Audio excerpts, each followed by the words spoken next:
25 ABC Columbia, Chief Meteorologist John Farley. This report is brought to you by Midland Air Service Experts. And Midland Air Service Experts get $55 off a precision tune-up. Call 866-EXPERTS or visit midlandair.com. For expert service guarantee. Call 866-EXPERTS. See website for license details. Power 2018 iHeartRadio Music Awards. From the red carpet to the stage. Millions tuned in to watch and listen as the biggest stars in music performed live. Now, pick as winners. And the winner is Power 2018 iHeartRadio Music Awards. For the love of music, presented by eBay Fashion. See all the behind-the-scenes action and so much more at iHeartRadio.com/awards. With Spectrum, you will notice something about us. Even though we've built a best-in-class network, connecting hundreds of millions of devices nationwide, putting TV on more platforms than ever before, and delivering enough bandwidth to power whatever comes next, we're still not satisfied. We remain 100% committed to constantly improve every single day. Spectrum. To learn more, visit spectrum.com.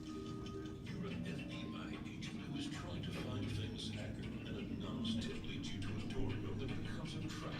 You have 1 hour to find the kill codes and prevent a cyber attack. Do you have what it takes to foil disaster? We'll put you to the test at Columbia's newest escape room adventure, Escapology Columbia in the Vista. Celebrate a birthday, participate in team building exercises with coworkers, or just come out with friends to have some fun. Learn more about our games and book your reservation at escapology.com and search Columbia. Hi, it's Kelly Nash. Spring has sprung, and everyone wants to look cool riding in their rides. But if your car's in need of some body work, well, you need to see my friends at Gilbert Paint and Body. At Gilbert Paint and Body, they can handle everything for you, from working with your insurance company to help setting up a rental car if needed. Those are just some of the reasons readers of Lexington Life magazine recently voted them Best Auto Body Shop. Gilbert Paint and Body, where we meet by accident. Just minutes past Lexington High School. Want an instant boost? Now you can look and feel a shade more confident with sun or spray tanning for just $14.95. No contracts or commitments. It's Palm Beach Tan's lowest pricing yet. Palm Beach Tan, a better shade of you. Hey you, it's your stomach again. I'm here to set things straight. Subway has new signature wraps and they're packed with meat. These things make me full. Full like your voicemail after you win the lottery. Full like a clown car on the way to an oversized shoe convention.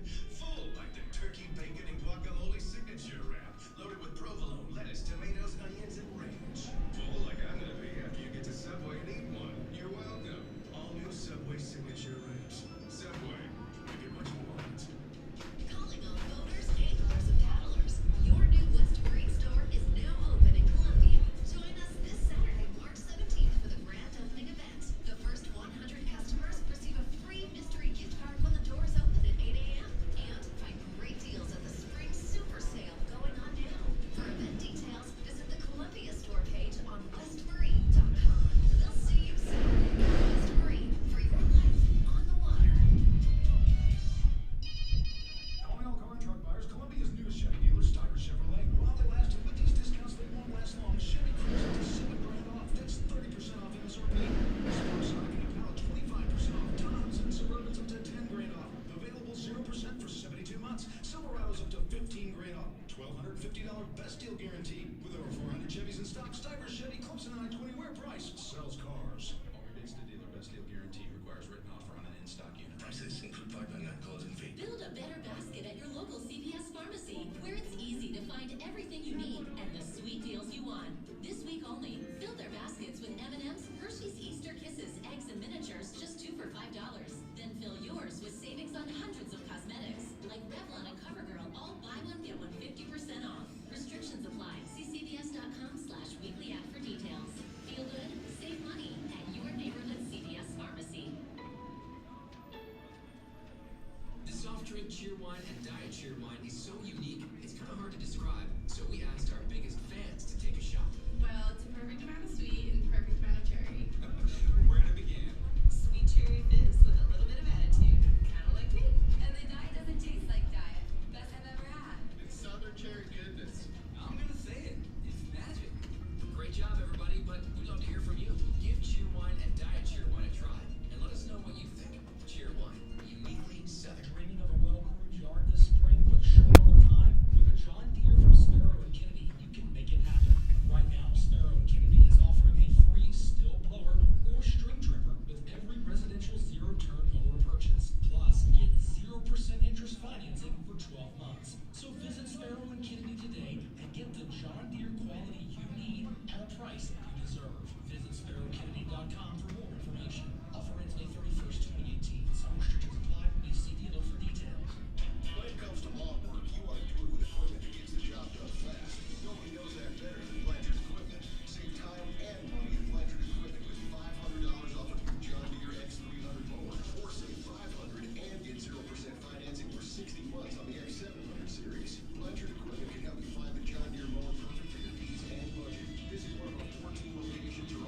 Ladies and gentlemen, good afternoon and welcome to Lexington County Baseball Stadium, where we're nearing the start of Game 2 of our triple header this afternoon, featuring Case Western Reserve and Roger Williams.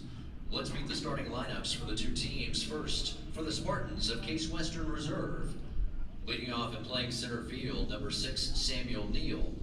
The second baseman, number 29, Rocco Ma. The third baseman, number 19, Jacob Kusha. The designated hitter, number 5, Jacob Pestel. The left fielder, number 10, Nate Glasser. The catcher, number 18, Tyler Wipazinski. In right field, number 2, Noah Murley. The first baseman, number 31, Casey McConaughey. The shortstop, number 1, Jacob Lott. And pitching today for the Spartans, number 15, Matt Levine. The head coach of Case Western Reserve is Matt Englander. The starting lineup for Roger Williams University. Leading off and playing first base, number 5, Danny Roth. At shortstop, number 1, Dean DePretta. The catcher, number 22, Chris Bosco. The right fielder, number 3, Justin Stone. In left field, number 8, Eddie Jackson. The second baseman, number 10, Anthony Dominguez. At third base, number 9, Shane Novak. The designated hitter for the Hawks, number 2, Joey Galino. In center field, number 16, Brian Goodwin. And pitching for Roger Williams, number 14, Tyler Brett. The head coach of the Hawks is Jason Tower. Umpires for this afternoon's game: behind the plate, Sam Burgess. Along the base paths, Richie Talent.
correction on our umpires for this afternoon's game. Behind the plate, Sam Burgess. Along the base paths, Vincent Locklear.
Ladies and gentlemen, at this time, if you'll please rise. Gentlemen, remove your caps as we honor our country with the national anthem.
And good afternoon and welcome to Lexington, South Carolina for today's game between the Case Western Reserve University Spartans and the Roger Williams University Hawks. Second straight game these two teams will play each other, and Case Western Reserve looking to try to pick up their 5th consecutive victory.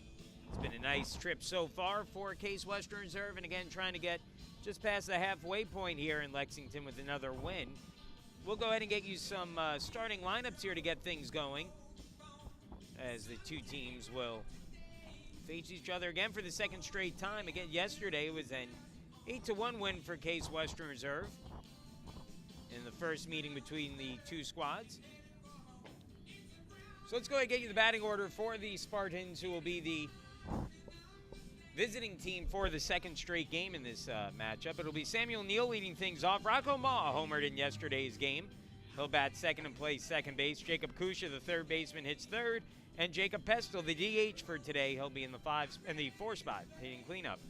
Nate Glasser slides into the 5 spot. He'll be playing left field. Tyler Wipazinski catching and batting 6th. Noah Murley in right field, batting 7th. Casey McConaughey, the first baseman, hits 8th, and Jacob Lott, the shortstop, 9th. Matt Levine on the mound, the freshman for Case Western Reserve. We'll talk about him in the bottom half of the inning when they come up to bat.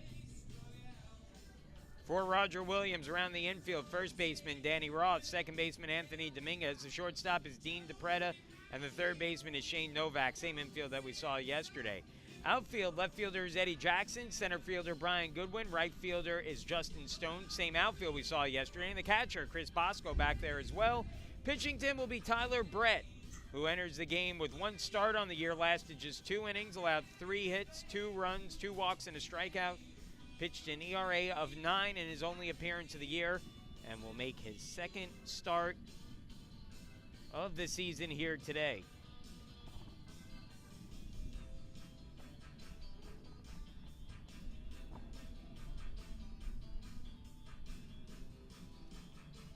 Just moments away from getting started as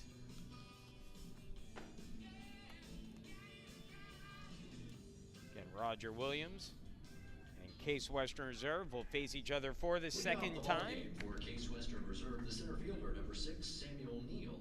Bretta Jr. from Hebron, Connecticut. 6'2", right-hander. If I'm not mistaken, the first right-handed starting pitcher that Case Western Reserve will see. Batter now is Sam Neal. He had a couple of hits in yesterday's game. Swinging a good bat lately, as is a good portion of this Case Western Reserve lineup. First pitch on the way to Neal, the left-handed hitting sophomore. Call the ball off the outside corner, 1-0. That's Sam Burgess calling the balls and strikes for our second game of the day. It's Vincent Locklear out in the field. The 1-0. Swung on chopper, hit up towards the middle, fielded cleanly there by Dominguez at second and throws on to first in time, one gone. Neal retired to start a game. That's been a rarity as of late. For the Spartans, the second baseman, number 29, Rocco Ma. And the batter now will be Rocco Ma, who continued his hot start to the year with his first home run of the season in yesterday's game. A 2-run blast over the wall and left. Hit a couple of balls pretty hard. Batting here with one out and the bases empty. In the dirt, 1-0.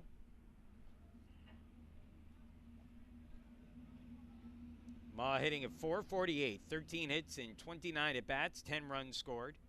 He's hit for some power as well, 4 doubles, the 1 home run. He's driven in 4 runs. 1-0. Called strike, 1-1. The RBI total a little low for Ma right now, but part of that just a result of him hitting so high up in the lineup. But he has been on often,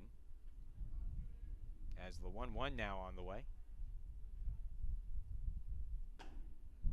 Called strike, 1-2.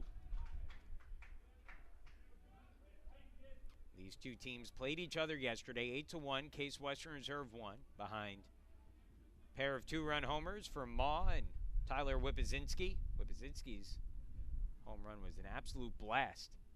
1-2. Down and out for a ball, 2-2.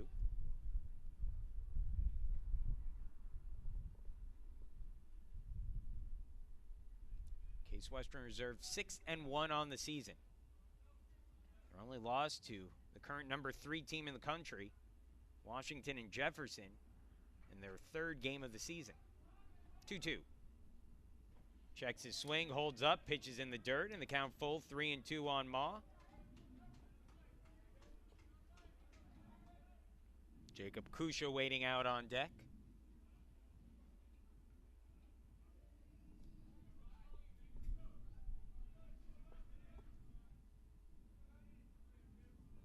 Here's the 3-2 pitch. Brett delivers. Lifted in the air in the infield. Should be an easy play at short. Wind battling it a little bit, but able to come away and hit the easy pop-up is Dean DePretta. For Case Western Reserve, the third baseman, and there'll be 2 retired. Kusha. Good start for Tyler Brett so far. First 2 batters retired, and now a chance for a 1-2-3 inning, but Jacob Kusha stands in his way, the 3-hitter in the Case Western Reserve lineup. Kusha, the third baseman for the Spartans, 7 for 26 on the season, 2 doubles, a team high 7 RBIs. Drove in a run yesterday with a sacrifice fly in the first inning. Called strike to Kusha, and it's an 0-1 count.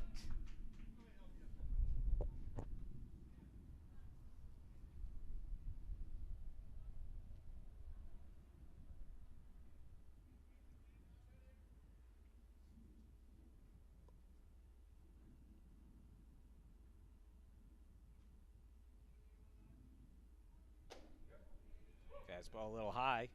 Good velocity on that. 1-1 as Brett climbed the ladder a little bit against Kusha. Kusha with 7 hits and 26 at-bats. 2 of those doubles.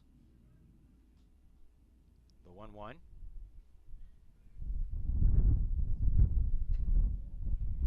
That's down low for a ball, 2-1. Probably hear it picking up a little on that microphone outside. The wind is blowing stronger today than it has in the previous games here. Blowing blowing out towards left, which is a short porch to begin with, and we could see some home runs in this one. You saw one in the earlier game. Down and in, 3-1 now the count.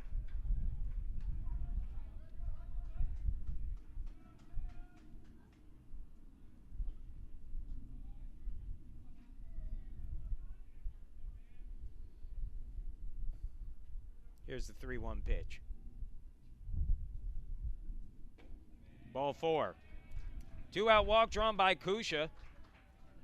And a runner on for Jacob Pestel, the designated hitter, who's batting at .370 on the year. The designated hitter, number 5, Jacob Pestel.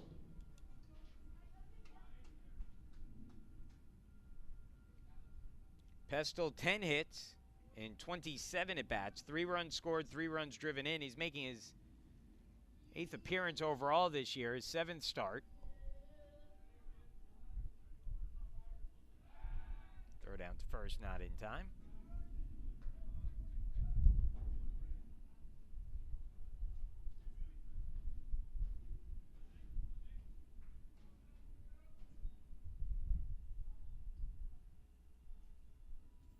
From the stretch for the first time today, Brett delivers.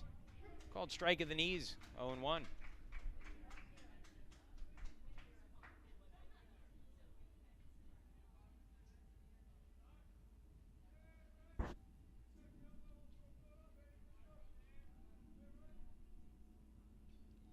Here's the 0-1 now. Throw down to first instead. Diving back in safely, though, just ahead of the tag is Kusha.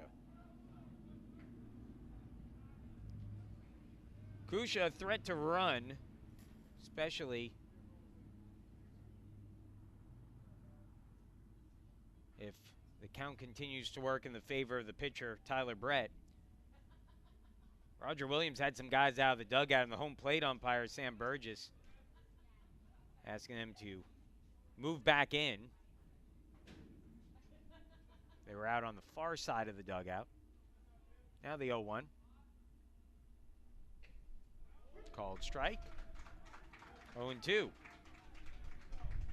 Well, Kusha will almost certainly, I think, be running on this 0-2 pitch. You usually see Matt Englander get very aggressive with his base runners. It's kind of a high-risk, high-reward situation, so to speak, or I should say low-risk, high-reward situation. 0-2 runner not going, and it's down and out for a ball, 1-2. But again, if the runner gets caught stealing, trying to take second base, worst case scenario, you give your hitter a fresh count to work with starting next inning. Especially with Pestel up, who while he's hitting in the cleanup spot, not necessarily a power guy, although he's exhibited some more power this year than we've seen in the past. 1-2. Kusha's still not going. Down and away, 2-2.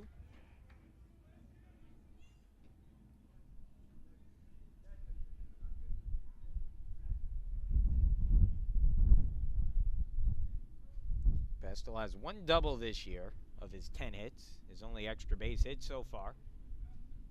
And a high batting average, .370. If one finds the gap here with 2 outs, Kusha could come across. Ground ball hit up the middle, off the pitcher's glove, but knocked down. Brett has it, throws off his back foot to first base and gets it there in time for the out. And that one in the inning, Case Western Reserve does get a man on base on a walk, but leaves him stranded there. We'll move to the bottom of the first in a scoreless game.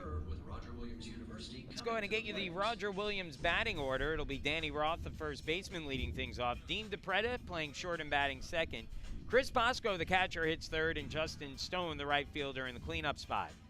Eddie Jackson, left fielder, batting fifth, followed by the second baseman, Anthony Dominguez, hits sixth. Shane Novak, the third baseman, seventh. Joey Galino, the designated hitter, will bat eighth. And then Brian Goodwin, playing center field, batting ninth. For Case Western Reserve defensive alignment, first baseman Casey McConaughey, second baseman Rocco Ma, third baseman is Jacob Kusha, and in between the shortstop freshman Jacob Lott. In the outfield, left fielder Nate Glasser, center fielder is Samuel Neal, and the right fielder is Noah Murley. Doing the catching today is Tyler Wipazinski, and on the mound is Matt Levine. The freshman will make his second career start today. Levine, a Boca Raton, Florida product, attended Olympic Heights Community High School. 6'1", 175 pounds. In his first start of the year, went 4 innings against Allegheny, allowed 5 hits, 3 runs, walked 3, and struck out 4. Opponents hit .312 against him in that one outing, and he has an ERA of 6.75 coming into the game. Picked up a no decision in that game against Allegheny, a game that Case Western Reserve eventually went on to win 4-3. Again, he'll make his second career start here today, and really there's been a theme all weekend. The pitchers have, or I should say all week, the pitchers that have been successful so far in this tournament have really been able to throw strikes, locate consistently. And usually, this time of year, especially when bats maybe are a little bit cooler, if you can locate your pitches for strikes, you're going to have a good day out there more often than not.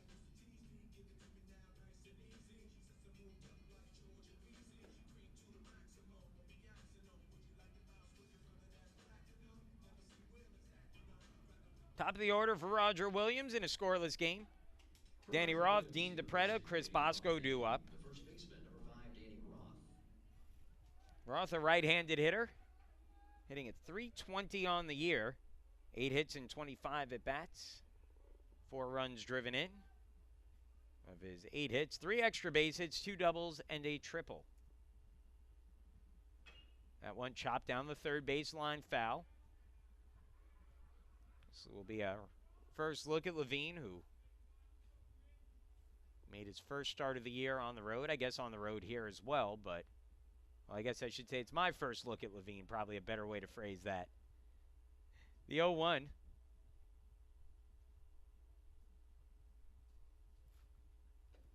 Nice slider if it catches first strike. 0-2. Well, it's an interesting dynamic on this Case Western Reserve team. If you look at their starting rotation right now, it's the 0-2, a little up high, 1-2.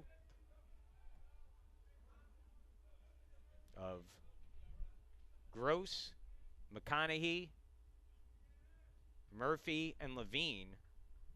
You have one person from each class. Misses a little inside, 2-2. So far, Case Western Reserve has gotten 3 good starts in the tournament. Gross pitched fantastic against 10th ranked SUNY Cortland in the opener. That ball skied in the air. Shallow center, going back is Ma. He's underneath it and makes the grab for the out, 1 gone. So Roth retired for the first out of the inning. For the Hawks, the shortstop, number 1, Dean DePretta. Now, Dean DePretta will be the batter. 222 hitter on the year.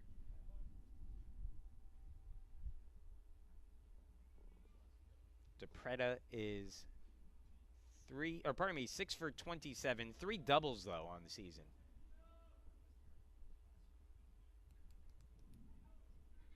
First pitch from Levine to DePretta, and it's inside and it plunks him on the back.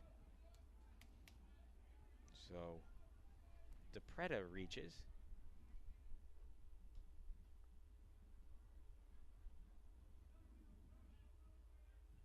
And now the batter will be Catcher, number 22, Chris Bosco coming to the plate. Bosco, he's a 286 hitter. Came into yesterday's game hitting at 217, but a couple of base hits raised his average all the way up towards 300. I believe had 3 hits and 4 at-bats yesterday. Although I don't have a box score in front of me at the moment.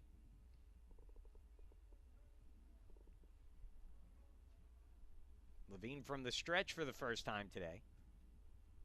Pickoff attempt to first, not in time.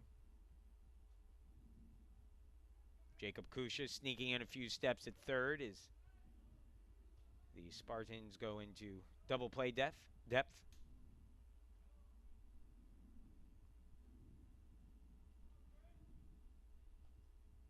Swung on, chopper it up towards the middle. If they could get to it, could turn 2. Ma knocks it down, but no play to be had.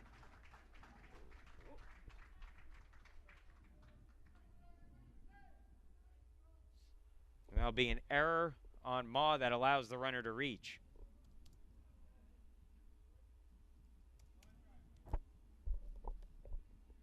For the Hawks, the right fielder, number 3, Justin Stone. Not an easy play to make. Long way to cover there for Ma, and a ball hit up the middle. But one of those that he certainly had in his glove and had to play at second base with. Might have been one of those that he was thinking more about turning to than making that initial play. And it cost him an out potentially. So it's first and second now. A little bit of trouble for the freshman Levine to work around. Again, a rare mistake for Ma at second base, who has been very, very good out there this year for Case Western Reserve. First pitch fastball called strike on the outside corner. 0-1. Justin Stone at the plate. Tale of 2 games for him yesterday. In the earlier game against Rochester, he was very good. Drove in 5 runs, including a home run. Struggled in the second game, though, against Case Western Reserve. I don't believe he ended up with a hit. Swung on ground ball, hit towards short. Chance for redemption here. To second for 1, on to first. And it's in time. Double play. 6-4-3 turned by the Spartans. So Stone grounds into the inning-ending double play. In fact, he did the same thing yesterday as well, with 2 men on and 1 away in the first. And we will move along into the second inning. It is a scoreless game. Glasser, Whippazinski, and Murley due up. 5, 6, and 7 in the Case Western Reserve order when we return.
Leading off the inning for Case Western Reserve, the left fielder, number 10, Nate Glasser. Welcome back once again. Nate Glasser set to lead things off for Case Western Reserve in the top half of the second. Scoreless game. Neither team with a hit in the first inning.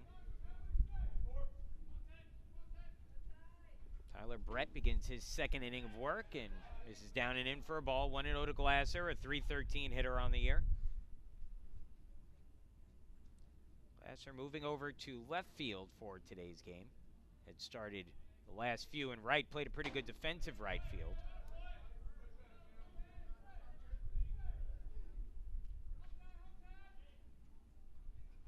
You know, it's an interesting dynamic right now for Matt Englander, the head coach for Case Western Reserve, where you have so many guys playing well. You want to mix guys into the lineup, keep them fresh, and keep them playing, as that's up and in for a ball, 3-0. But when you have guys who are in the starting lineup and swinging good bats, you don't want to take them out either. So a little bit of creative shuffling today as Pestle moves into the DH role, Murley into right, Glasser into left. 3-0 pitch on the way.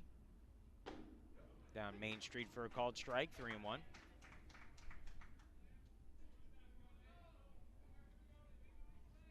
Tyler Whippazinski waiting out on deck.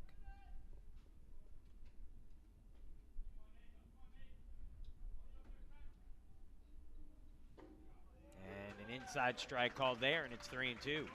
Glasser thought he had the walk drawn, and after you do that, you better be looking to swing on 3-2.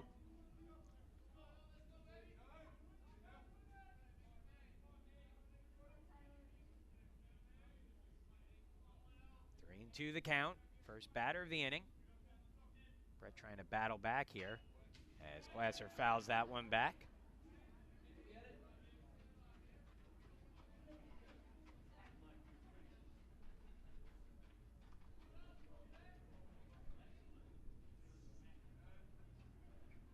Another 3-2 pitch coming up. 7th pitch of the at-bat. Brett rocking on the mound. Delivers a little up high, ball 4. That one did not miss by much, maybe a shade above the letters as Glasser draws the leadoff walk. Second walk today for Brett. And that will now bring up Tyler Whippazinski. The catcher, number 18, Tyler Whippazinski. Who had just one hit in yesterday's game, but showing signs of breaking out of a slump. That one hit that he had was about as hard a hit a ball as you'll see a Division III player hit. He absolutely tattooed one over the wall in left field that might have landed somewhere in Charlotte by the time it hit the ground. Hits that one hard and deep to center field, chasing back Goodwin, but has plenty of room out there and will make the catch for the out, one gone. Starting to see Whippazinski be a little bit more aggressive at the plate. Maybe getting out of his head a little bit. Case Western Reserve, number 2, Noah Murley. I'll bring up Noah Murley, hitting at 300 on the season now. Murley, 6 hits in 20 at-bats.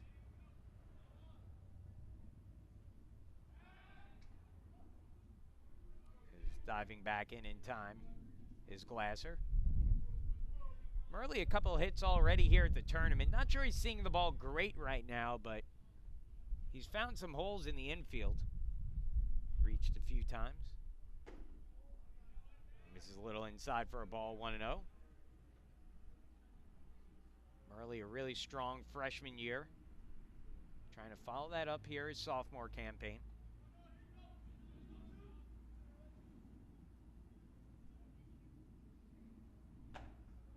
Outside, 2-0. Pretty versatile player. He can play first base. He can play any of the outfield spots if you need him. Runs pretty well. Swings a good bat. Not necessarily a power guy, but can certainly find some gaps in the outfield. 2-0 on the way. Swung on, ground ball, foul. 2-1.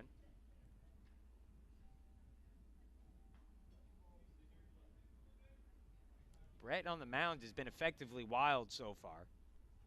29 pitches, 13 strikes, 16 balls. Not a ratio that you typically see be successful. But he's allowed just 2 walks. And he's looked solid so far. 2-1. Pickoff attempt. Into the runner. Diving back in again is Glasser. Glasser has stolen 4 bases on as many attempts this year.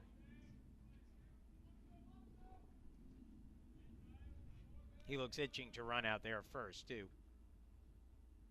Let's see if he's going. He is not, and that one line drive hit towards the gap in left center field, down for a base hit. Glasser turns the corner at second. He'll head for third. The throw comes in, cut off by the shortstop as Murley trots into second base with a 1-out double, and now 2 in scoring position on the first hit of the game for a Spartan. Actually, for either of the 2 teams today. And with 1 out, 2 on, and Casey McConaughey with a chance to do some damage. The infield will pull in for Roger Williams in a scoreless game.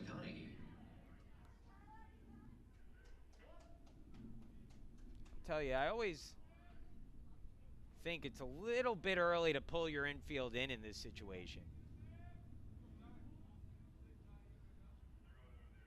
Risk giving up certainly the second run here and potentially a big inning if that ball, even on a little dunker to the outfield. That one misses for a ball, and it's 1-0.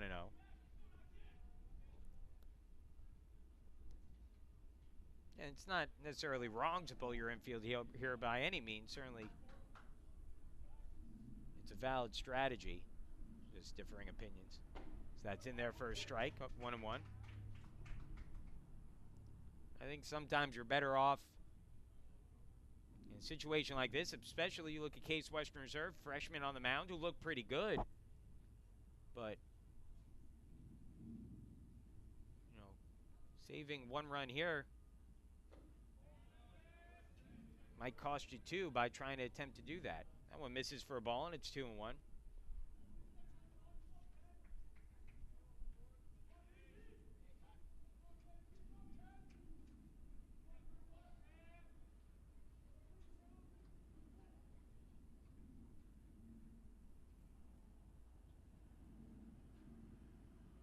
Inside, up and in, ducking out of the way is McConaughey, and it's 3-1. McConaughey, the left-handed hitter, batting at 118 on the year. But again, he was a mid-300 hitter last year, so just waiting for his bat to wake up.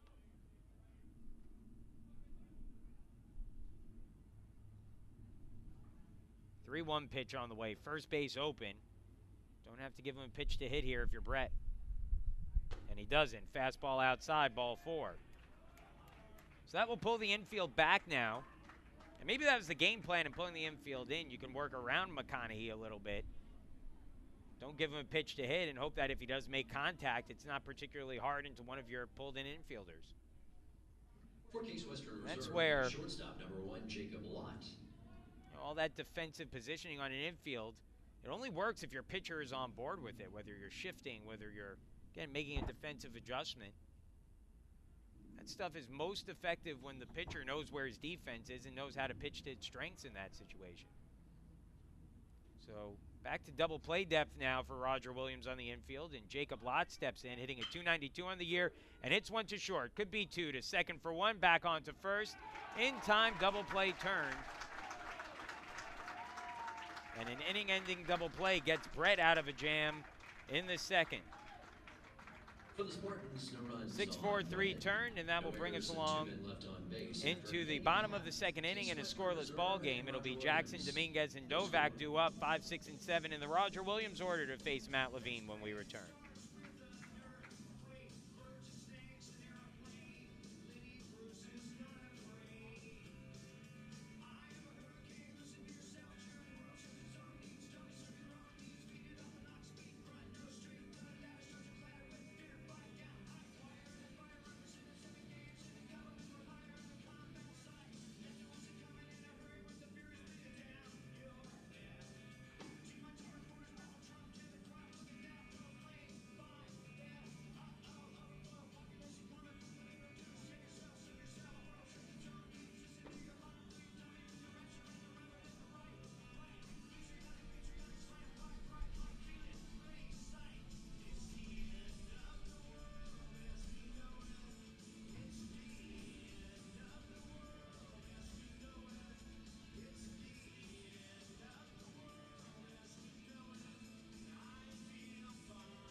For Roger Williams, the left fielder, number 8, Eddie Jackson.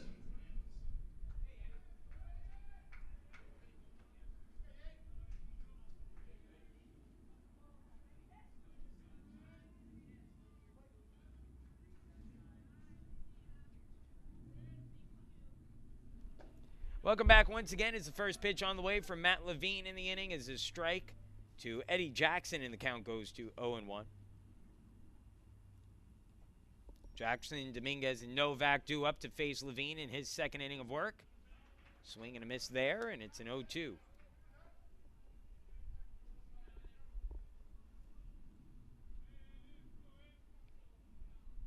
Levine threw just 8 pitches in the first inning. A couple base runners reached, one on an error, one on a walk. Or I'm sorry, a hit batter, but aided by an inning-ending ground ball double play. Swing and a miss. Actually foul tip back into the catcher's glove, but Whippazinski holds, and that'll be the first out of the inning. For the Hawks, the second baseman, number 10, Anthony Dominguez. Anthony Dominguez now comes to the plate. I said this yesterday a lot, but Roger Williams 1-6 on the season, but don't be fooled by that record. This is a pretty good baseball team. I wouldn't be shocked if when they come home from Carolina, they start getting a conference play if they really have some success. Ground ball to Kusha at third. Throw to first is in the dirt, but dug out nicely by McConaughey to save an error, and that'll be the second out of the inning. So Levine staring at another quick inning. The Roger Williams third baseman, number 9. He's thrown just 5 pitches to get the first 2 outs. And now just 13 pitches deep into his day, looking for out number 6 here as he faces Shane Novak, the third baseman. Novak hitting at .261.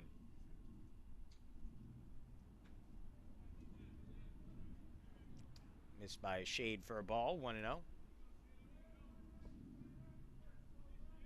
4 straight wins for Case Western Reserve, starting with a victory over Allegheny to wrap up their trip to Washington, Pennsylvania during their opening weekend. Came to Lexington, South Carolina, defeated Cortland 3-2 behind a well-pitched game from Mark Gross. Casey McConaughey helped them defeat Trinity 16-8 in a game that was pretty close until a wild 9th inning. Hard hit ball down the third baseline, fair. And that will be the first hit of the game for Roger Williams. Throw will come in, but not in time, as diving into second with a 2-out double is Novak. And a runner in scoring position now for the Hawks with 2 away.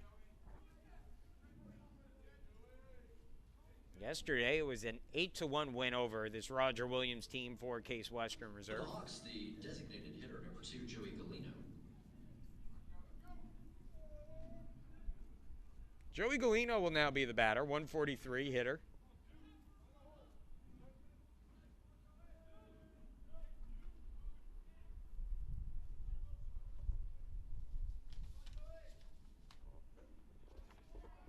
This is for a ball, 1-0.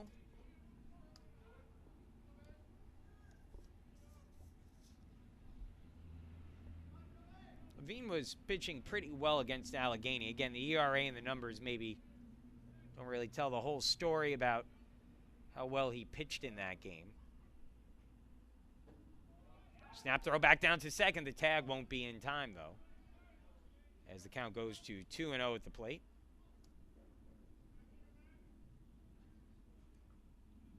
Levine was pretty strong through the first 3 innings, got in a little bit of trouble in the 4th. And as you sometimes see with freshman pitchers, especially early on in their career, had a few base runners and kind of lost track of the game plan a little bit and struggled with his control. But again, Levine's got the kind of stuff that as long as he's in the strike zone, he should be able to get most Division III hitters out on a pretty consistent basis. 2-1. A little low. Not to mention Matt has probably the best hair on the team. A long mane coming out the back of his hat, sort of similar to, well, no longer Jacob deGrom, but what you saw from Jacob deGrom for the Mets in the previous few years. Swing and miss over the top of that one, 3-2. That's a veteran pitch right there. I believe he came change up on 3-1, knowing first base is open with 2 outs. A walk doesn't hurt you much there. You can still make your pitch in that situation. Here's 3-2. Swung on chopper, third base side foul, and we'll get another payoff pitch coming.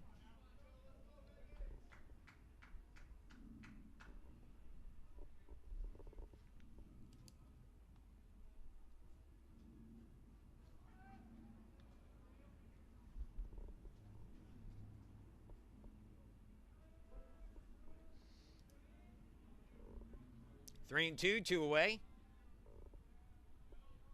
The pitch. Little high, ball 4. Whip with a snap throw down to second. I don't think Moss saw that Lott was behind him. Either way, he knocks it down. It doesn't get much further away. That'll be ball 4, first walk of the day for Levine. He had a hit batter as well back in that first inning.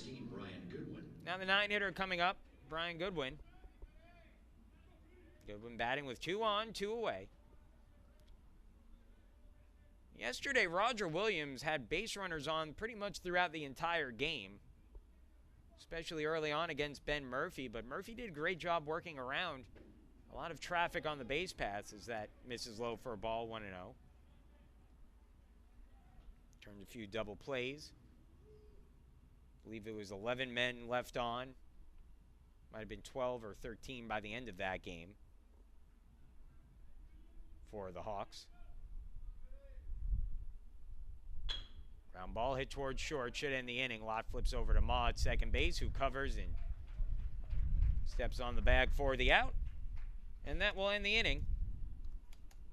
2 left stranded for Roger Williams on a hit and a walk, and we'll move along into the top half of the third, top of the order for Case Western Reserve.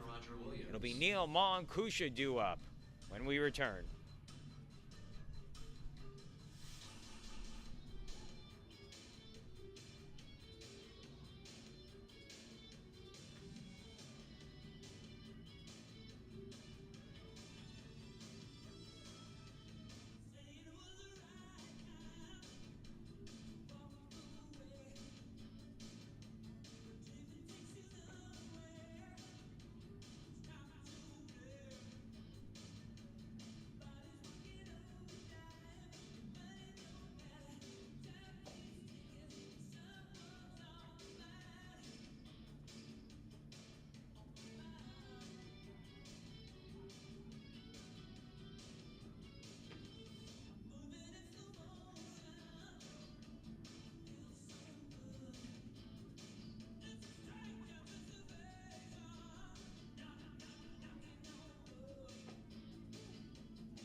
Welcome back to the 4th day of competition here at the Spartan Southern Classic. Starting the inning with Case Western Reserve Samuel Neal. and Roger Williams scoreless here on, again, the second game of the day. Earlier today, Trinity defeated Rochester 16-13 in a wild game. Trinity has now allowed 45 runs in their first 3 games of the season. That misses outside to Sam Neal, who takes the first pitch from Brett for a ball, 1-0. Neal 0 for 1 on the day with a ground out to second.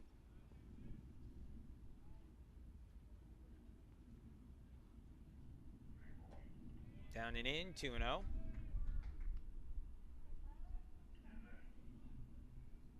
Neal hitting at .303.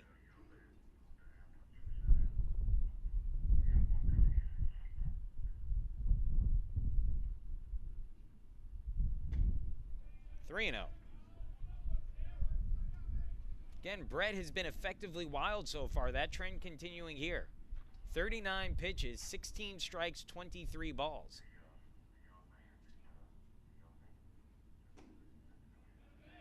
That'll be ball 4. 4-pitch walk to lead off the inning for Sam Neal. That's what Neal has done well, just gets on off of that leadoff spot. And so with nobody out, the batter will be Rocco Ma. Ma 0 for 1 on the day, popped up to short his first time up.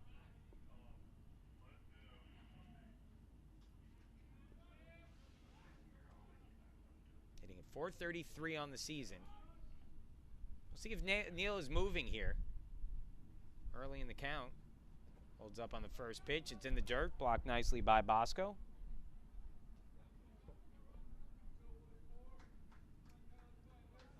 1-0 the count. 5 straight balls to start the inning now for Brett. Let's see what Ma's approach at the plate is here, and if he decides to be maybe a little bit more conservative until Brett throws a strike.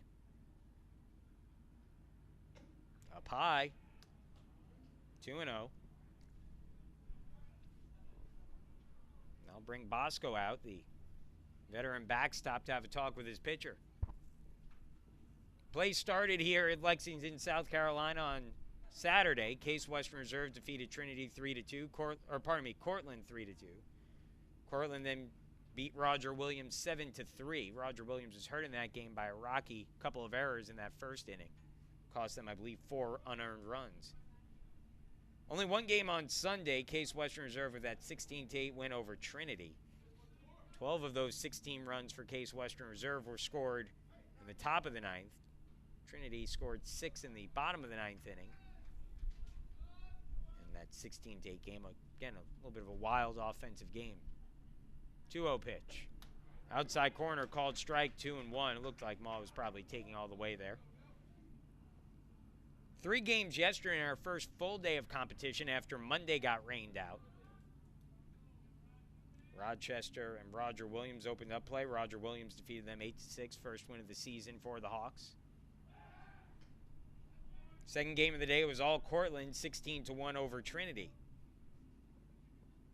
In a game that Trinity really struggled in all facets of the game with, and then Roger Williams and Case Western Reserve were the nightcap, that 8-1 victory for the Spartans.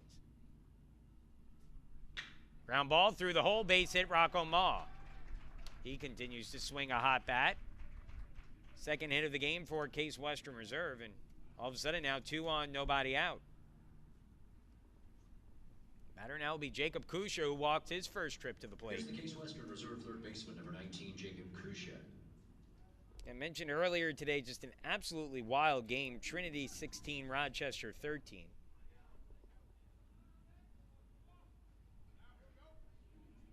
If Rochester had kicked the field goal at the end of regulation, they would have forced the tie, but Trinity held on for the win.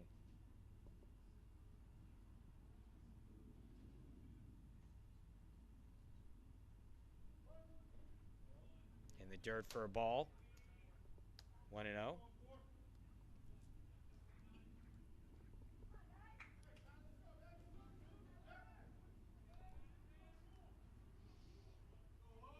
If you're looking to tomorrow, Thursday, schedule is as follows. 10 a.m. Case Western Reserve against Rochester. Meeting of the 2 former UAA teams. That's up high for a ball. 2-0. Brett really starting to struggle with his control this inning. Roger Williams and Rochester will follow that at 2 p.m. And then Trinity and Roger Williams, that game originally scheduled for 7. Start time, though, moving up an hour to 6 p.m., which makes sense. 4 hours in between games. 2-0 pitch on the way. Called strike, 2-1.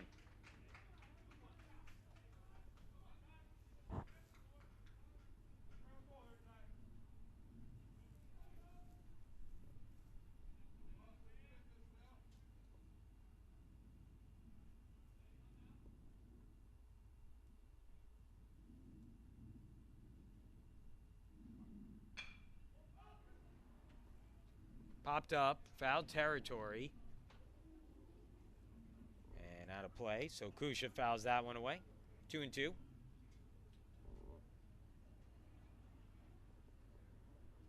That 16-13 game is why we got backed up a little bit here today. It started about half an hour late.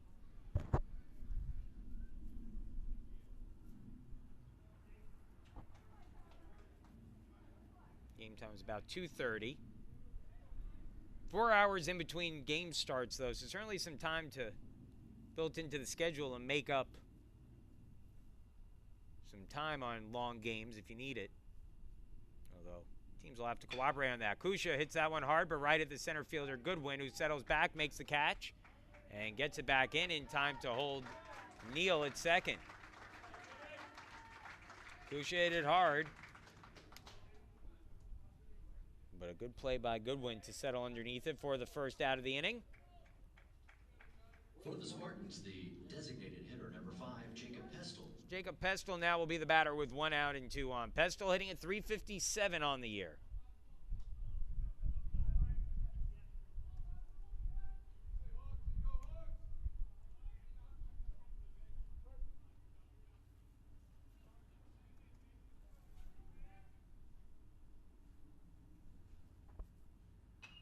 Places that one foul, and it's an 0-1 count. Pestle grounded back to the pitcher his first time up.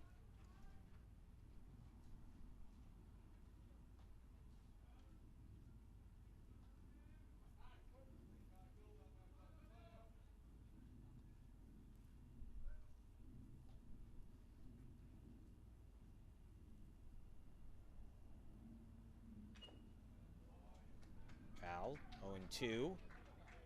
All of a sudden, Brett's starting to be a little bit more accurate.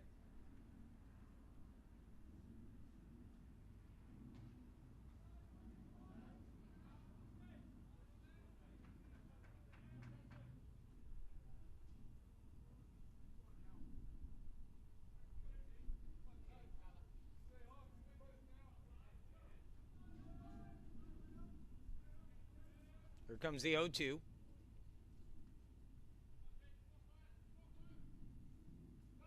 Runners go, the pitch.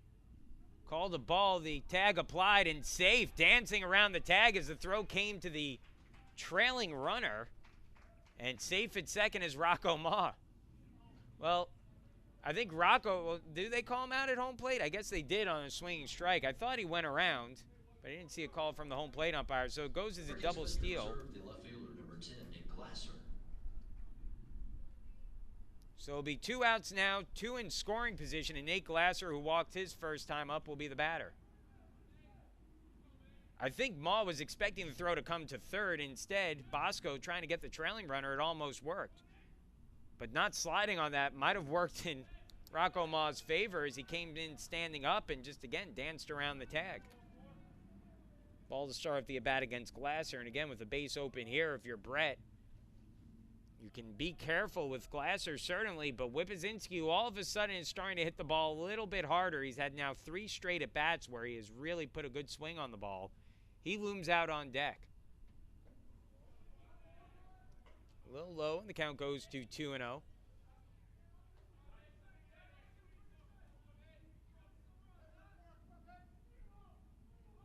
And I think now, with a 2-0 count on the batter, I don't think we're going to see Glasser get anything good to hit here, but let's see.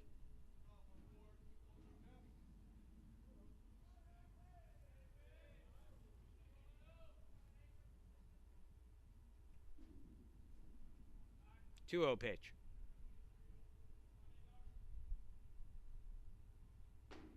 I got a nice one on the outside corner.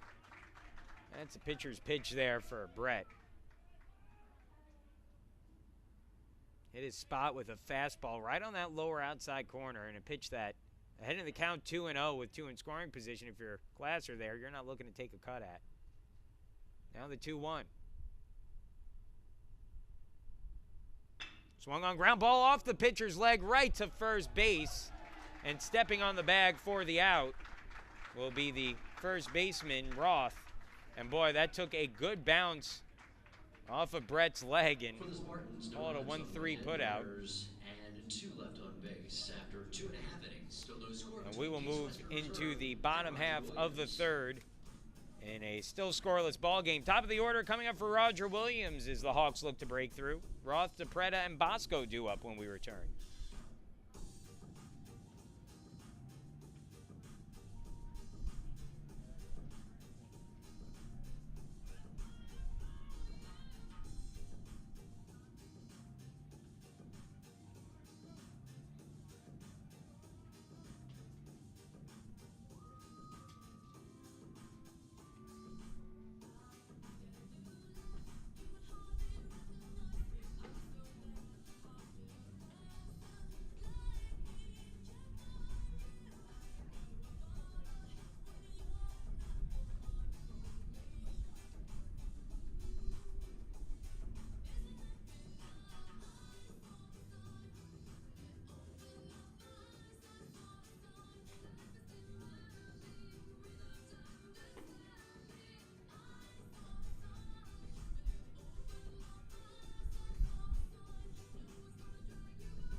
Roger Williams, the leadoff hitter, the first baseman, number 5, Danny Roth.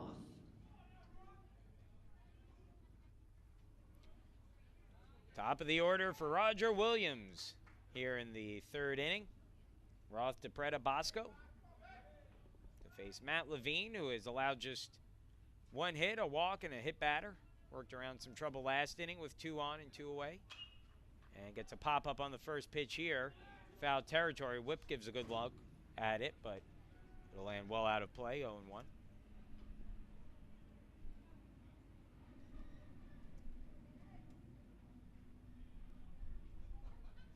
Roth hitting at .308 on the year. He flew out to second base in his first at-bat to start the game in the bottom of the first for Roger Williams. The 0-1. Called strike, 0-2.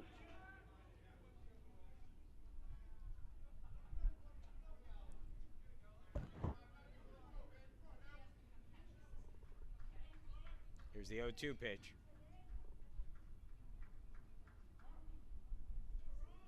Levine taking his time, and Roth steps out.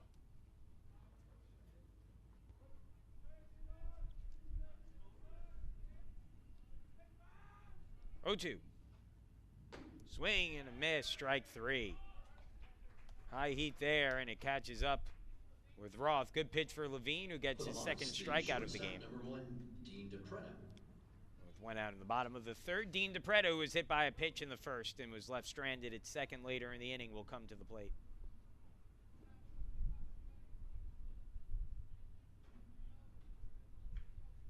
DePretta hitting at .222. Low for a ball, 1-0.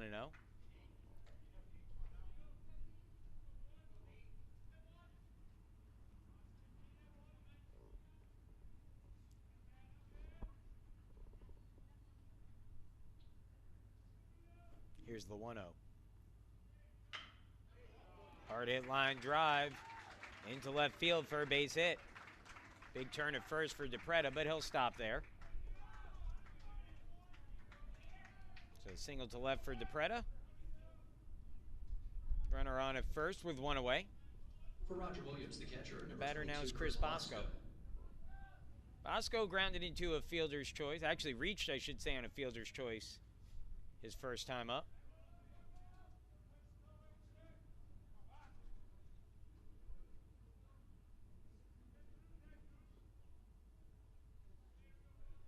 Bosco hit that one up the middle in his first at-bat. That Maw tried to glove and throw over to second, but couldn't quite get a handle on it. Called strike there, and the count's at 0-1.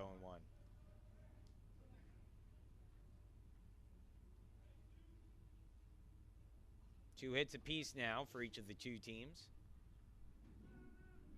Still scoreless. Bottom of the third. Pickoff attempt. DePretta caught a little off guard, but able to dive in underneath the tag. DePretta has stolen 1 base on as many attempts this year, so we'll see if he has any thoughts of running here.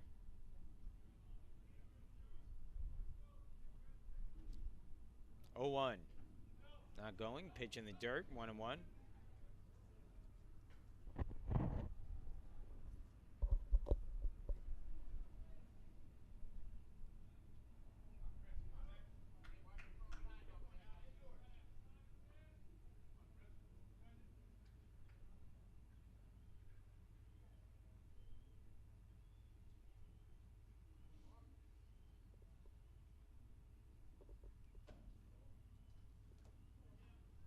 Two and 1.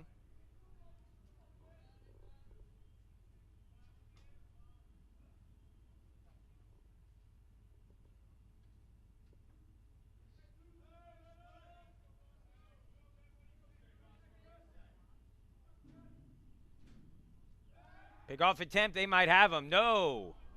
Just diving back in time is DePretta.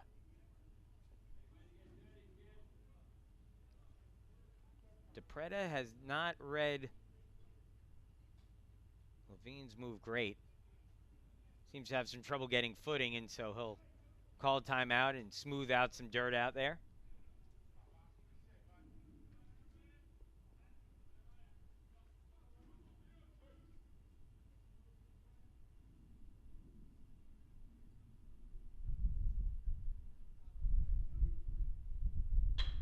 Ground ball could be 2. To second for 1, on to first, double play turn. 4-6-3, Maud a lot to McConaughey. Second double play turn to end an inning today for Case Western Reserve, and we'll move into the 4th, still scoreless. It'll be Whippazinski, Murley, and McConaughey due up for the Spartans when we return. And Roger Williams.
Welcome back once again. It's been a good start for Tyler Brett, who has shut out Case Western Reserve through the first 3 innings of work. He's allowed 2 hits, walked 4. But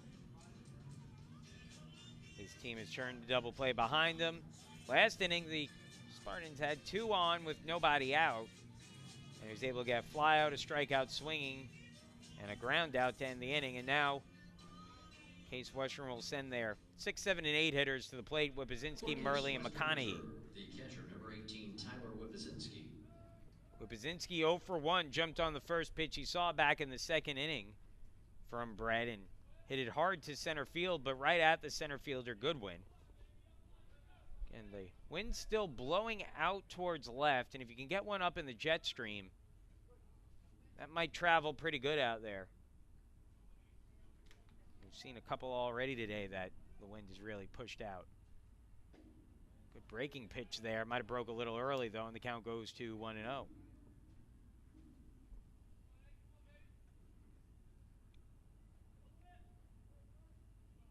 On the way. Little up, 2-0. Whippazinski at 125 on the season. 3 hits in 24 at bats, but of his 3 hits, 2 have been for extra bases, a triple and a home run.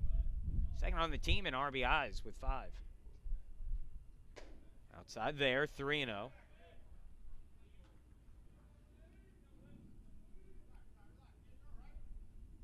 No sign from head coach Matt Englander, so I got to imagine he's taking all the way here.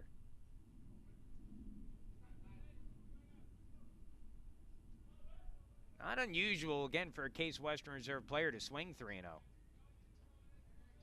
We've seen it a couple times. Like I said, he's swinging 3-0. Didn't see the sign come down, but fouls that one back. So I was a little surprised to see Whip taking a cut at that one. He may just have the green light to swing 3-0. Sometimes you get a good pitch. Took a big cut at that one. Now it's a 3-1 count.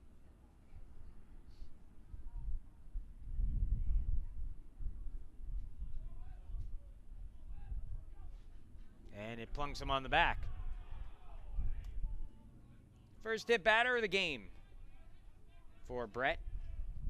He's now up to 61 pitches, just 27 strikes. And will face Noah Murley with a man on and nobody out. Murley doubled into the gap in left center field in his first at bat of the game.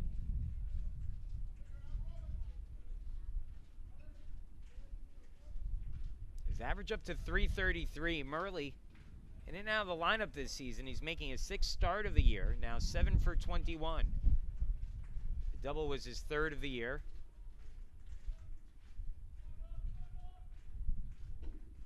It's in there for a called strike, 0-1.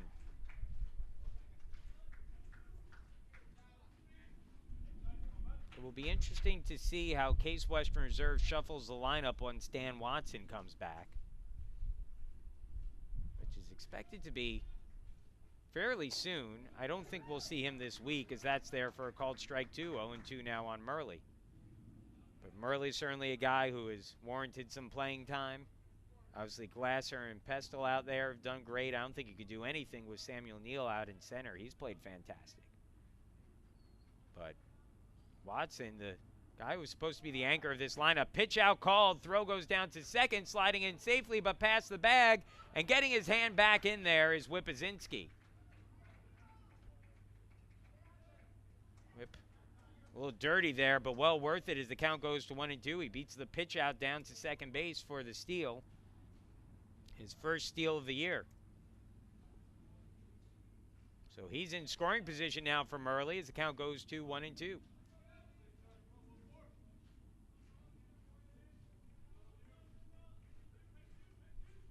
A 1-2 pitch now. And it hit him.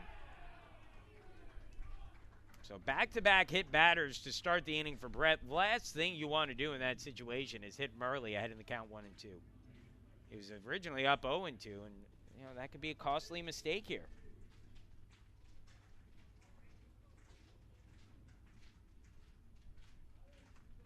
For Case Western Reserve, the first baseman, number 31, Casey McConaughey.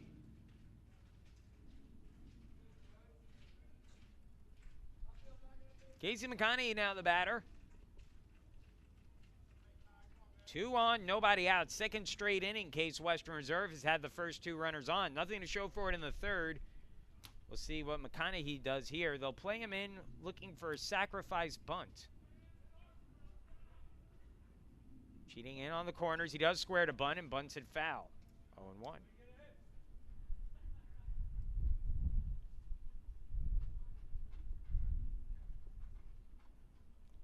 Lott, who's waiting out on deck, has looked good so far his freshman year. Swung a good bat, but grounded into an inning-ending double play his last time up, so understandable. With Lott waiting on, they'll ask McConaughey to sacrifice. We'll see if he can get it down or if the bunt's even still on. Looks like it will be. It is, and he pulls it back and takes it for a ball. Snap throw down to second. And back in time is Whippazinski, 1-1.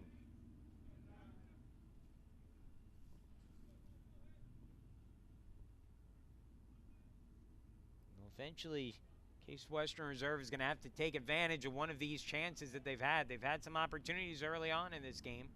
Nothing to show for it yet. Scoreless in the fourth. That one bunted out in front of the mound. They'll go to third, and the throw is in time. Dangerous play, but it worked out well. Good job by the catcher, Bosco, whose job it is in that situation to tell the pitcher where to throw the ball. He said go third, and that's what Brett did, and he threw a bullet over there and gets the lead runner. So that will go as a fielder's choice. Shortstop, number 1, Jacob Lott. Whippazinski out on the play. Murley now at second. McConaughey at first, and Jacob Lott will be the batter. And again, Lott, who grounded into that 6-4-3 double play to end the second inning with 1 out and runners at first and second, will look to do the same here. Called strike, and it's an 0-1 count on Lott. Should say that Brett will look to do the same, induce another ground ball double play here. Pinched in at first against Lott. Back at third. Even with the bag, I should say, at third.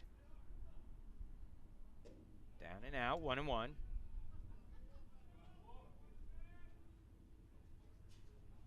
Lott is hitting at 280 this season, but it's a pretty stout 280. 3 doubles among his 7 hits. He's driven in 3, scored 3. Hit another double yesterday against Roger Williams.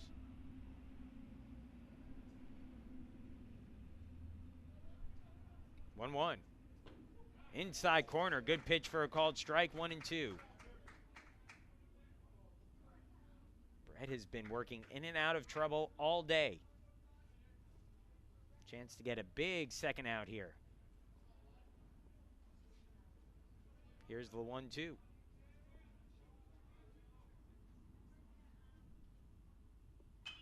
Lifted foul. Count will remain at 1-2. One thing to keep an eye on is Brett's pitch count, now up to 72 with just 1 out in the fourth. And this is the 4th game that Roger Williams will play down here, or has played down here, and you got to imagine they are most likely, pardon me, this is their, 4th game. So that one's fouled back again. Yeah, imagine their bullpen is a little thin at this point. They played a doubleheader yesterday, in fact, as well. So,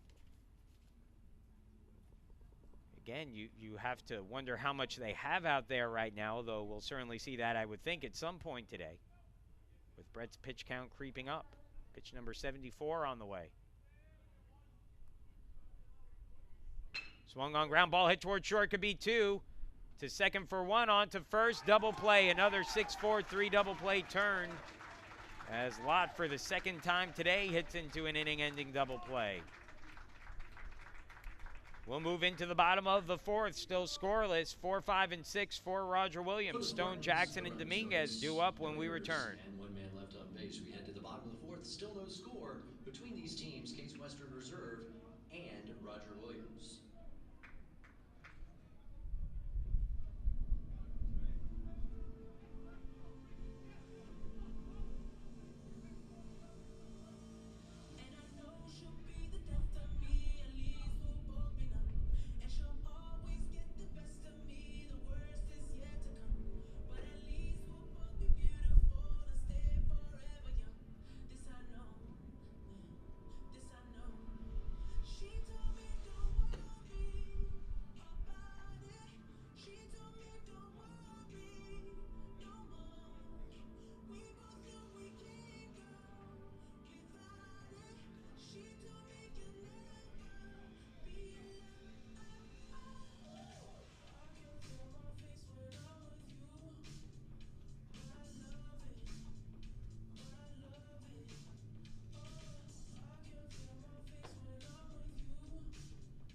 For Roger Williams, the right fielder, number 3, Justin Stone.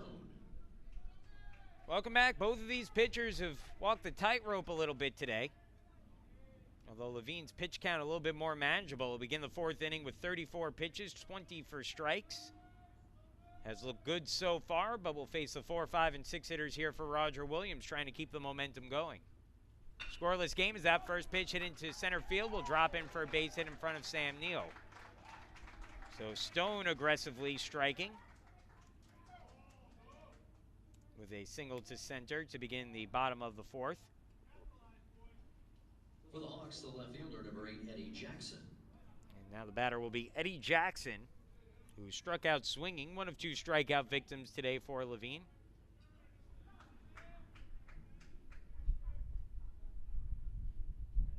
Case Western Reserve pitching yesterday in 9 innings, despite throwing pretty well, struck out just 2 batters. So already today, that number matched by Levine through the first 3+ innings is a swing and a miss there for Jackson, 0-1. Matt Levine making his 2nd career start. So far, so good. The 4th inning was where he struggled a little against Allegheny. Down and out there, and it's a 1-1 count. It's the first time today, too, he's allowed a leadoff runner to reach. The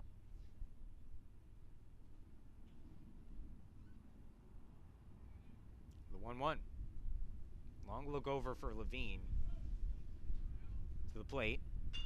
Excuse me, swing fouled off into the Roger Williams dugout, 1-2. Levine, we've seen him use that pickoff move a few times, and while not necessarily a deceptive pickoff move, it's pretty explosive, and he gets the ball there quickly. He kind of fires it over. He turns very quickly. And so if you've seen some of the Roger Williams runners a little bit off guard on that pickoff move, again, it's not that he's necessarily fooling you with it. It's pretty well telegraphed. It's just that that's fouled away. Count stays at 1-2. He's just very, very quick to first base when he needs to be. You know, if you're a right-handed pitcher, you're never necessarily going to fool somebody with a pickoff move like you can with a left-handed pitcher. There's just too many mechanics involved. You obviously have to turn, you have to throw. There's just no real way to whip it in there like you can if you're a lefty. Swing and a miss there, and that'll be strike 3. Third strikeout of the game. Second time Jackson has gone down swinging. That'll be the first out of the inning. For Roger Williams, the second baseman, number 10, Anthony Dominguez. Anthony Dominguez now coming up 0 for 1 with a ground out to third and hitting at 120 on the year now. Stone still on at first, takes his lead. You know, if you're a lefty, you think of guys like Andy Pettit who had that slide step that they could just get the ball in. Runner goes, the throw down to second base, in time, perfect throw, tag applied for the out. Rocco Mall applying the tag at second base, and now quickly 2 gone in the inning. Ball at the plate, and it's a 1-0 count. Or pardon me, it's an 0-1 count. So that was a strike. So Dominguez now batting with the bases empty. And boy, that one came up and in, hit Dominguez right on the, looked like the ear flap, but seems to be no worse for the wear. Good to see there. You never want to see anyone hurt on, especially on a ball up and in like that. The third baseman for the Hawks, number 9. So runner back on at first now with 2 away, and Shane Novak, the third baseman, who doubled in his first at bat, will come to the plate. Back to pickoff moves. Again, you look at a guy like an Andy Pettit with a left-handed pitcher who can really get one, or at least during his career could kind of deceive you to think he's coming to the plate, but make that 90-degree step towards first and throw it over there. Breaking ball, a little down and out to Novak, 1-0.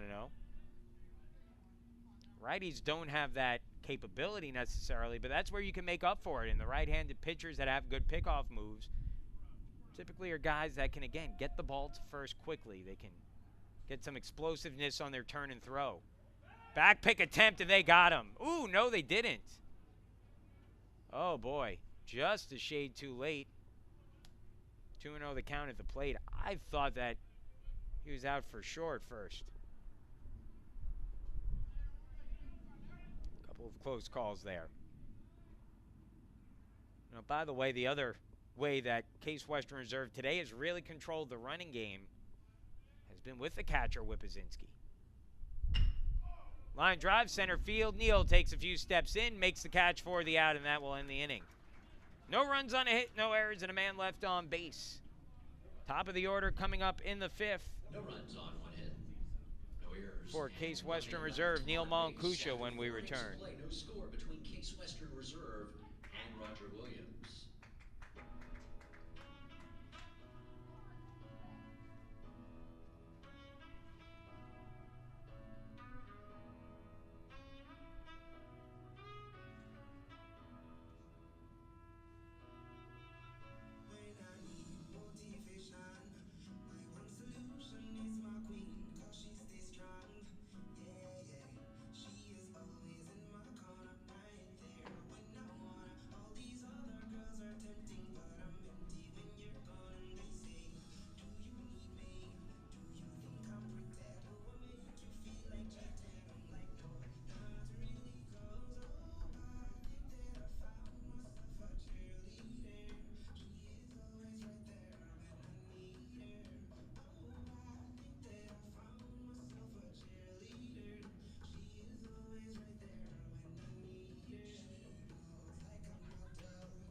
Scoreless ball game, pitchers duel between freshman Matt Levine, the right-hander for Case Western Reserve, and Tyler Brett, the right-handed pitcher for Roger Williams, the junior.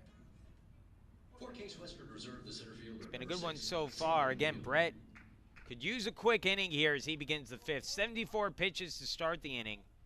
Again, effectively wild today, 36 strikes among his 74 pitches. Has walked 4 but given up just 2 hits. Sam Neal, the batter, they'll pinch him in at third, expecting a bunt, or at least to try to prevent a bunt base hit, as that one's taken outside for a ball 1-0.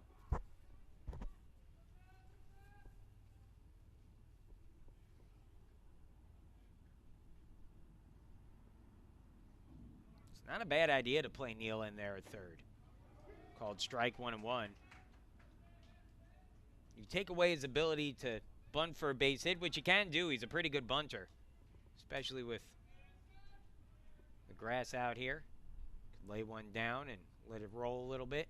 Try to kill it on the infield grass. Outside 2-1. But when he swings, we've seen him for the most part pull the ball. Won't be shocked if we start seeing a few teams start playing him in kind of a modified horseshoe.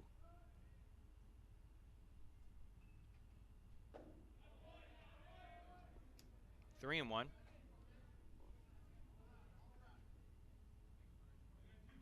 Really, Neal, when he gets his hits, mostly it's going to be middle to right.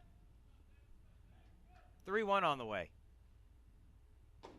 Checks his swing at the fastball, let her high and on the outside corner. Full count, 3-2.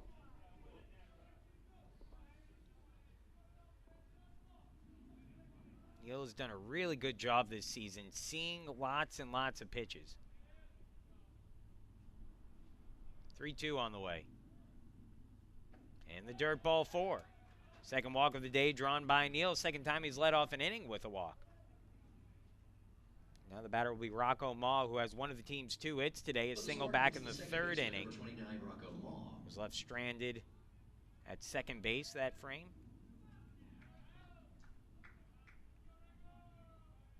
Neal, the runner at first.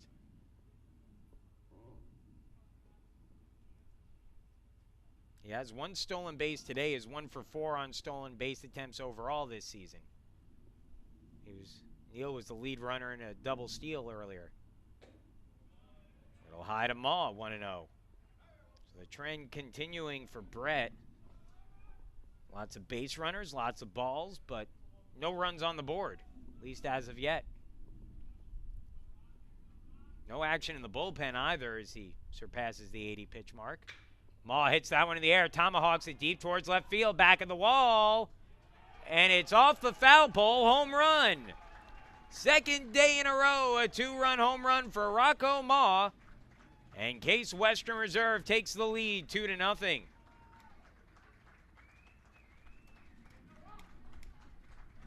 Rocco Ma, a renaissance season for the junior. His second home run of the year, his 3rd career home run. His 2nd home run in as many days.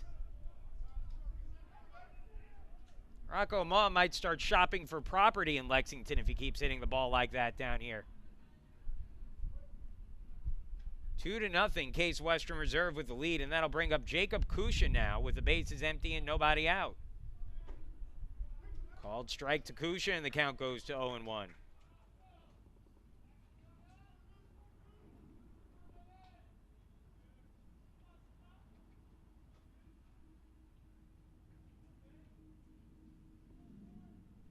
Still no action in the bullpen for Roger Williams as Kusha takes a cut of that inside pitch. And the count goes to 0-2. Kusha being aggressive on that inside pitch there. That's one that's been called all day by the home plate umpire Sam Burgess. And so, veteran move there by Kusha, trying to take a cut at that inside pitch, protect that part of the plate. The count now at 0-2. And he takes a swing and a miss there. Ball in the dirt. Scooped by Bosco. Throw to the foul side of the bag.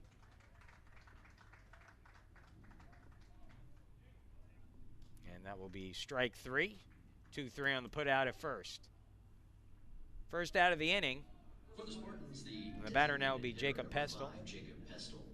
Pestle looking for his first hit of the day. He's 0 for 2. Grounded out to the pitcher and struck out swinging so far.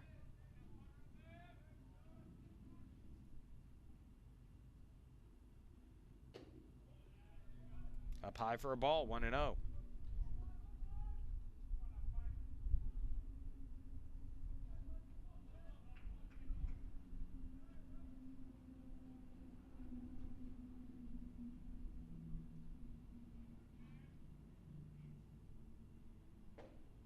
Big cut there. Brett's starting to feel it again here. Boy, he tends to just get better as the innings go on. As he gets deeper into an inning, I should say. You start seeing him throw more strikes, be more effective. Good breaking pitch there. Strike 2, 1-2.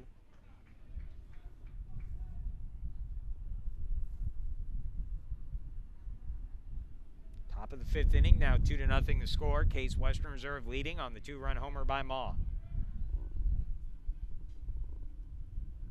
The 1-2 on the way. Fouled off. Count stays at 1-2. Next pitch will be number 90 for Brett.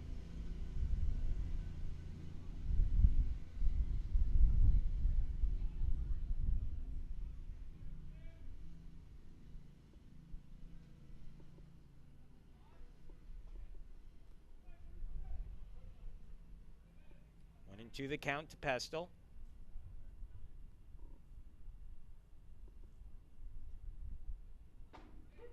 Called strike 3 on the inside corner. Said it a second ago, but that's been a pitch that's been called a strike today. Pestle went looking at it, even though it looked to be maybe a shade inside. And that will be strike 3. Second out of the inning, back-to-back strikeout since the 2-run home run now for Brett. And the batter now will be Nate Glasser with 2 away. And the base is empty.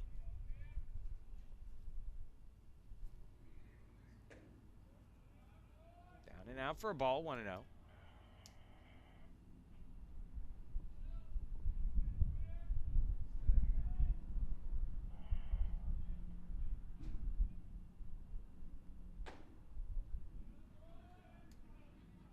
Two and 0 now the count. Glasser 0 for 2 today. 0 for 1, excuse me, a walk and a ground out. His ground out was a hard hit ball back to the pitcher, Brett, who kicked it off his foot unintentionally over to first base. It's in there for a called strike 2 and 1. It rolled right to the first baseman, Danny Roth, who just picked it up and had an easy step on first to end the inning. That was back in the 3rd.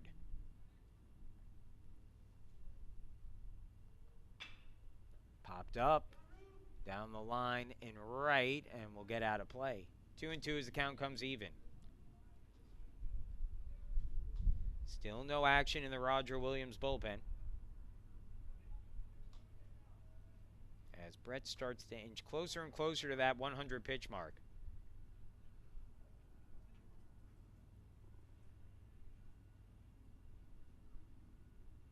Glasser trying to keep the inning going. Count is even at 2 and 2.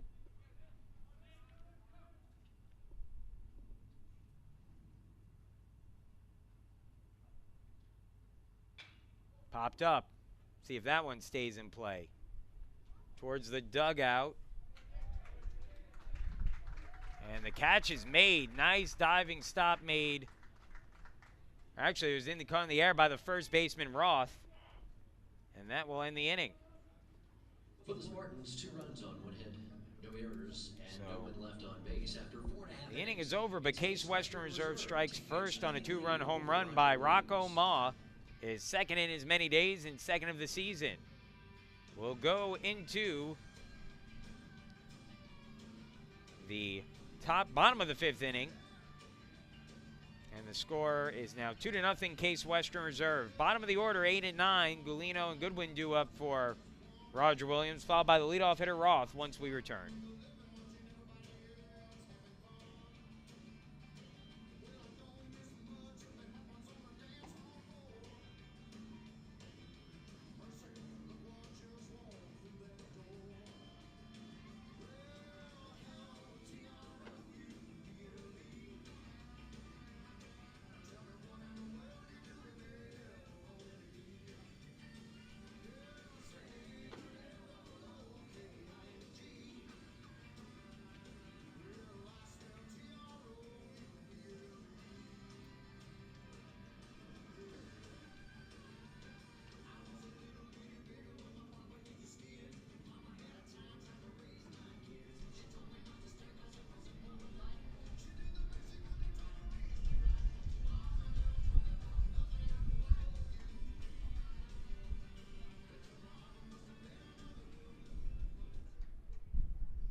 Roger Williams, the designated hitter number 2, Joey Galino.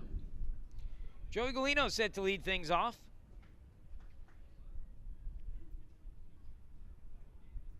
Bottom of the 5th inning, Case Western Reserve now leading 2-0.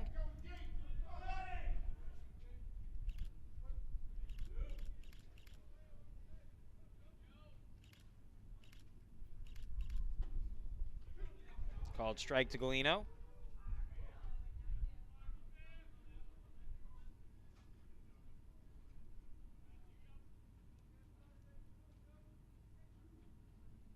Oh, 1. Fouls that one off, and the count will quickly go to 0-2.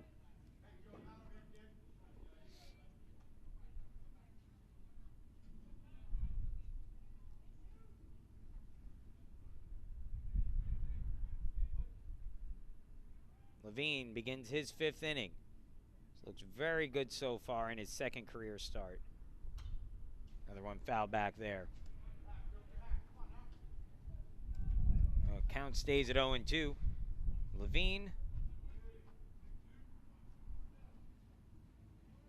48 pitches now.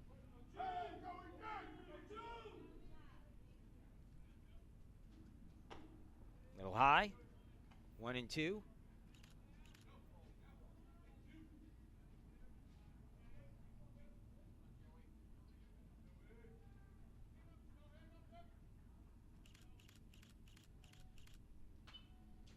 Another one fouled off. Galino doing a good job hanging in this at bat. He walked in his first time to the plate. Eventually retired on a fielder's choice to end the 2nd inning.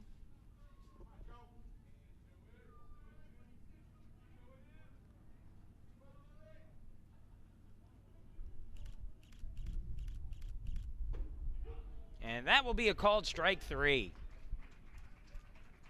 Galino sat down looking. 4th strikeout of the game for Levine. For the Hawks, the center fielder, number 16, Ryan Goodwin.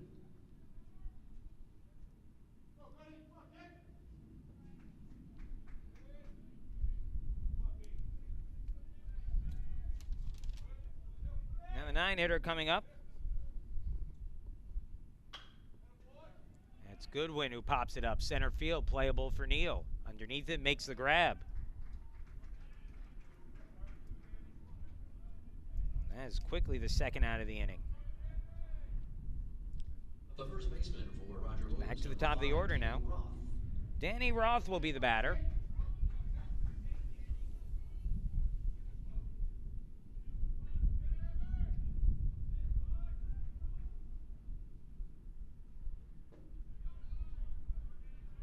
Takes first pitch for a ball, 1-0. He's 0 for 2 today. A pop out and a strikeout swinging, hitting at .296 on the year. Again, I'm thinking you could probably hear how that wind is really picking up as that one grounded over to 3rd. Throw from Kusha after a great diving stop. Gets away. And that will be an error on the throw by Kusha, who did a great job to get that ball get up, but just couldn't get it over there with a good throw. So Roth is on with 2 away.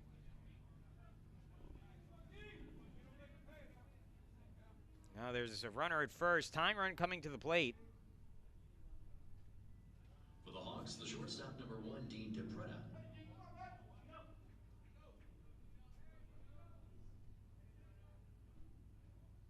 DePretta 1 for 1 today, hit by a pitch and singled in his 2 trips to the plate against Levine. First pitch. Down low for a ball, 1-0.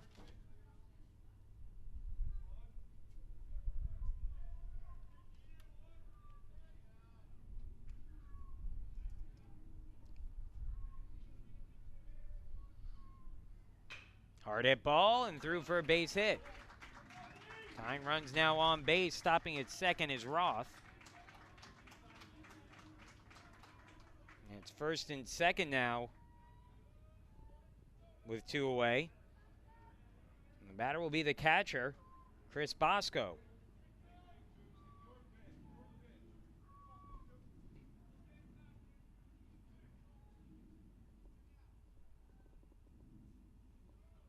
We'll see if Levine can bounce back from this. Tying runs are now on the base paths. For Roger Williams, the catcher, number 22, Chris Bosco.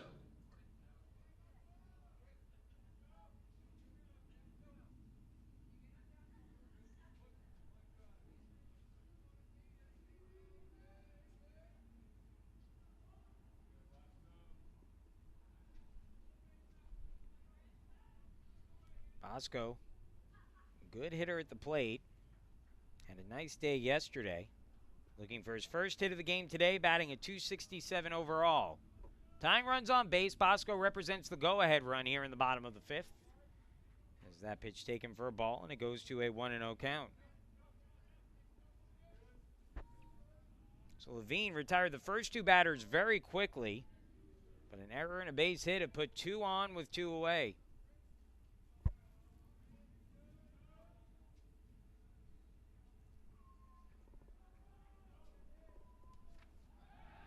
Pickoff attempt, and just not in time. Again, not that much of a deceptive move for Levine, but he's so strong to the base that you really don't have a lot of reaction time to get back.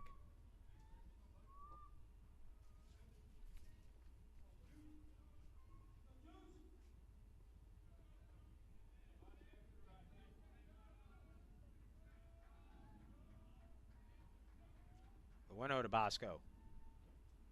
In the dirt, runner gets caught up in between. Throw goes down to second. Now over to the third. They have the runner in a rundown, and applying the tag is Kusha. And boy, is that costly. Roth gets caught in the rundown.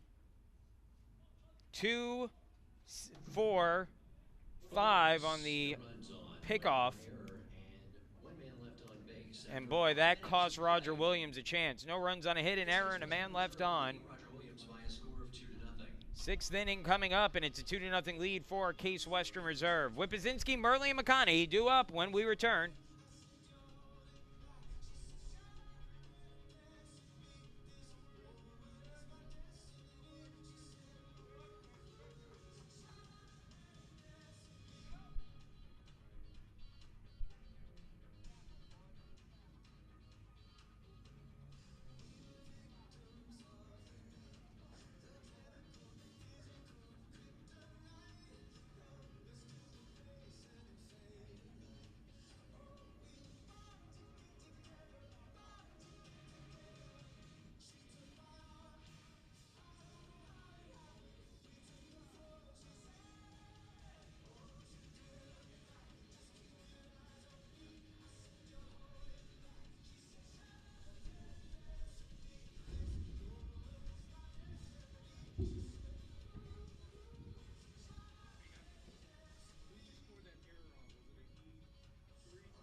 Leading off the inning for Case Western Reserve, the catcher, number 18, Tyler Whippazinski.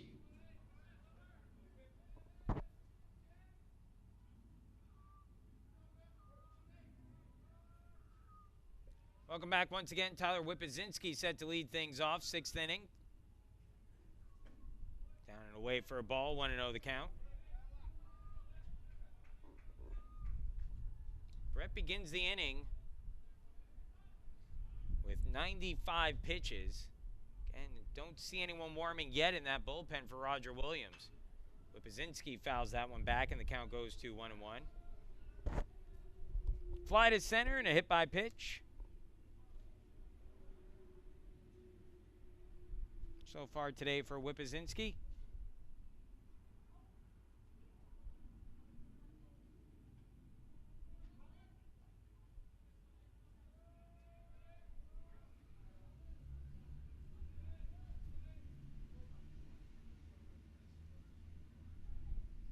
One on the way. That one hit in the air, deep towards left field, going back, looking up, and it is at the wall, goes off the wall, and will drop in for a double for Whippazinski, who had sent that one a long way. That was right at the edge of where the wall starts to creep up a little bit there. It was a good job by the left fielder Jackson to fade over and the right fielder, number 2, Noah Murley. Get that one. He got to it, just couldn't hold on. It looked like when he made collision, when he collided with the wall, and so that will be a double for Whippazinski. 4th hit of the game for Case Western Reserve. And now runner in scoring position for Noah Murley, who's been on base twice. He's doubled and been hit by a pitch. And he's hit by another one. And so 2 on, nobody out once again. How about this? That's now the 4th straight inning that Case Western Reserve has put the first 2 base runners on. They have just 2 runs to show for it, though. You have to wonder if Brett is starting to get a little bit tired out there. He's now up to 99 pitches in the game. But again, I don't see anyone warming in that bullpen for the Hawks.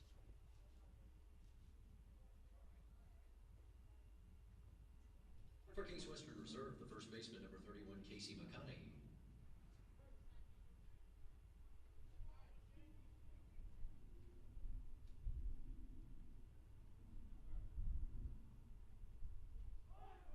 McConaughey squaring to bunt. This time gets a nice one down the third baseline. Bosco picks it up, whips it over to first in time to get the out. But a successful sacrifice laid down by Casey McConaughey. Murley to second, Whippazinski to third. 2 in scoring position now with 1 away. And that's big with Jacob Lott coming up, who has struggled today to stay out of the double play. He's hit into 2 6-4-3 double plays, each inning ending. Shortstop, number 1, Jacob Lott. And so with runners here in scoring position, second and third, a chance for Lott to do some damage. Roger Williams now will pull the infield in, and I think makes a little bit more sense here in this situation with first base open. Behind by 2 already with their offense struggling against Matt Levine, whose pitch count's fairly low still. Hits that one towards third, knocked down. He picks it up, throws to first, a little bit high, and it pulls him off the bag. And that'll be an error that allows Lott to reach.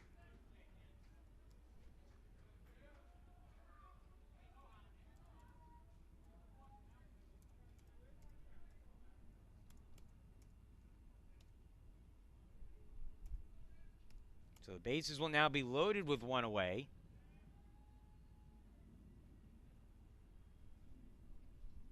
For the Spartans, Sam Neal will be the batter.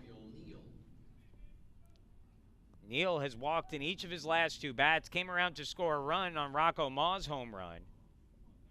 And again, still no action in that bullpen with Rocco Maugh looming out on deck, who has seen the ball well today against Brett. Double play back in play here, potentially. A little low, and it's a ball.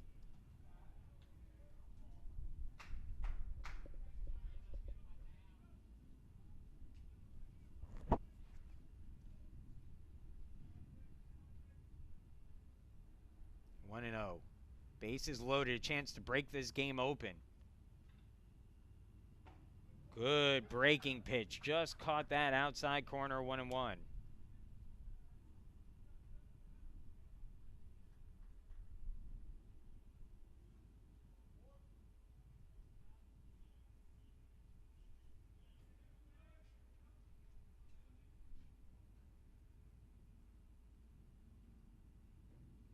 Big cut there for Neal. Swing and a miss.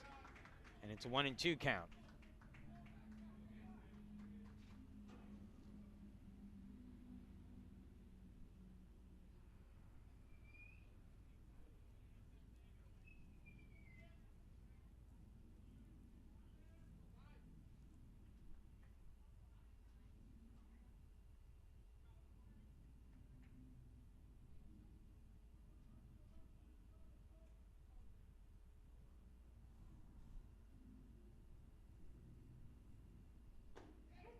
Oh, and a called strike 3.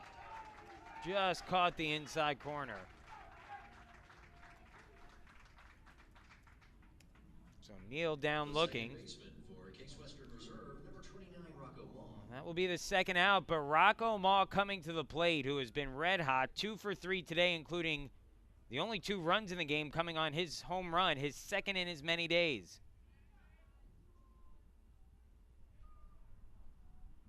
Hitting at .469 on the season and a chance to do some damage here. 2 outs, though, with the bases full, and that hits him. The crowd's saying he leaned into it, but that ball was in his back pocket. There's not much. Well, are they going to say he's coming back here now? Yeah, they are going to call him back. I'm surprised about that one. There just wasn't a lot of room for him to go on that one. I mean, the ball was behind him. It wasn't a matter of leaning into it. Matt Englander will have a discussion with home plate umpire Sam Burgess.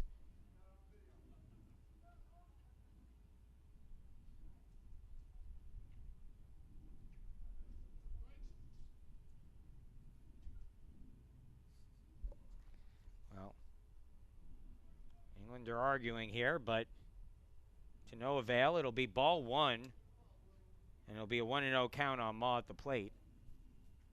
Indeed. Like I said, I'm a little bit surprised. I'm not saying Ma completely moved out of the way on that one, but the pitch was behind him.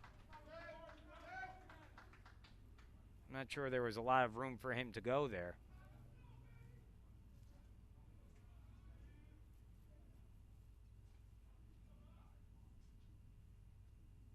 The 1-0. And he hits that one deep towards left field, back at the wall, and it's out of here. A grand slam home run for Rocco Ma. Well,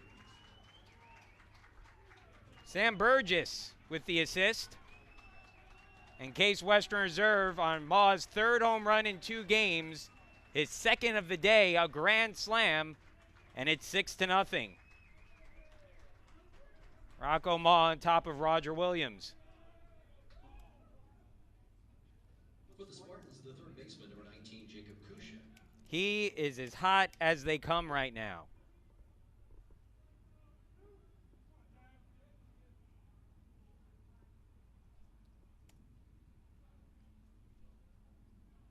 Rocco Ma, 6 RBIs in the game on 2 home runs in back-to-back innings, and now Jacob Kusha will bat with the team leading 6-0. Called strike to Kusha, and it's an 0-1 count.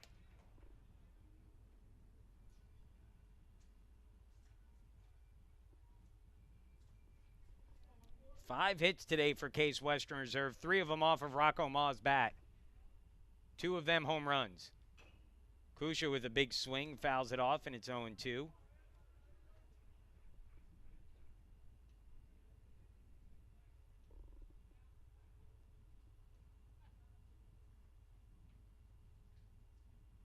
Rocco Ma has hit a few lasers over that wall and left.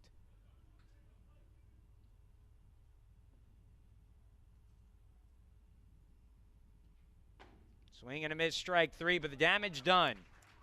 A grand slam home run for Rocco Ma makes it a 6-0 lead. We'll move away along into the bottom of the 6th inning.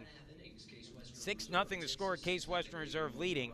Bosco, Stone, and Jackson, heart of the Roger Williams order, coming up as they look to answer back.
We'll begin the 6th inning. 6-0 the score. Case Western Reserve leading behind a pair of home runs from Rocco Ma, a 2-run shot and a grand slam. Williams, the catcher, number 22, Chris Bosco.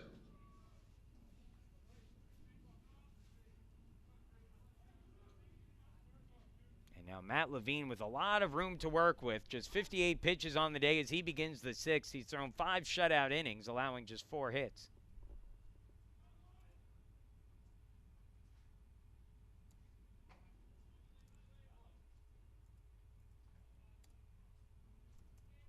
One and 0 the count now.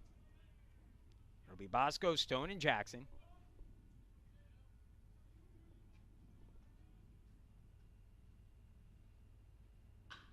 Ground ball to third, backhanded by Kusha. His throw to first, on target for the out.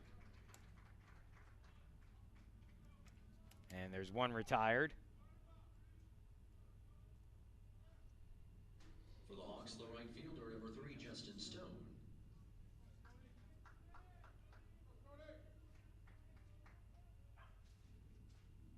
Batter now, Justin Stone, 1 for 2 on the day.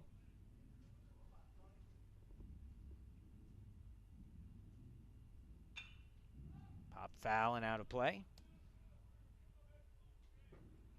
Bottom of the 6th inning, 6-0.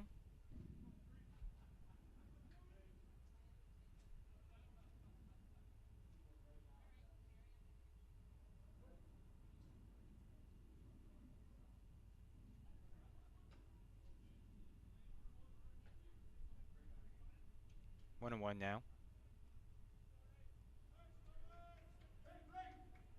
Stone hitting at .258, singled in his last at bat, also grounded into a double play today.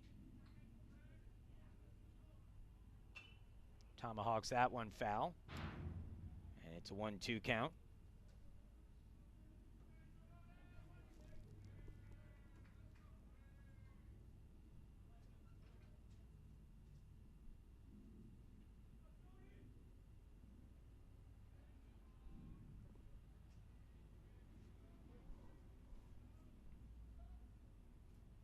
One, 2 from Levine. Ball 2, 2-2.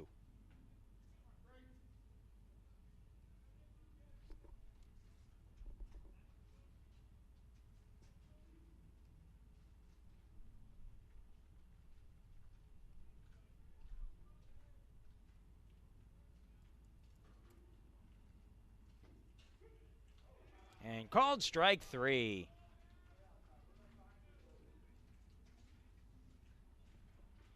Stone down looking. Left fielder, number 8, Eddie Jackson. Strikeout number 5 for Levine against just 5 hits and a walk.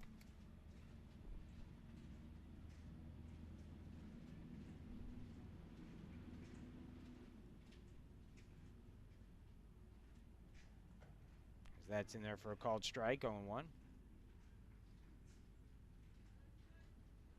Well, if you're Levine now, your goal is just going to have to be to just keep on going in this game.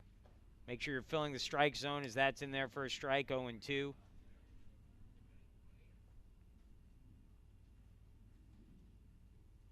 But try to get some depth, keep the bullpen out of this affair as long as you can. Keep everyone's arm rested for as long as you can. 1-2 count now, but you're in the 6th inning. You're at 68 pitches. Yeah, I'd be thinking at least 8, if not 9 here. That's down low for a ball, 2-2. As long as you keep locating, again, that's certainly a good shot at that. It's been an impressive second start of the year for Levine.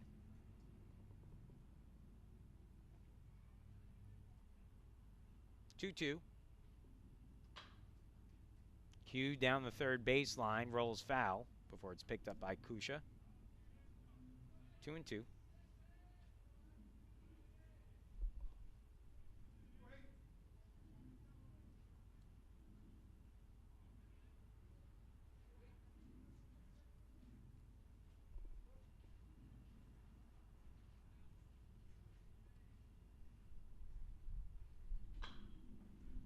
Hit towards first. Roller picked up by McConaughey. Steps on the bag, and that will end the inning. A 1-2-3 inning. For the Hawks, for Levine. No errors and no one left on base after 6 First innings time of he's play. kept Case Western runners off the Reserve base all leading day. Roger Good job by him in the Williams 6-0. 6th. 7th inning coming up. Case Western Reserve's bats will go to work. Pestle, Glasser, and Whippazinski when we return.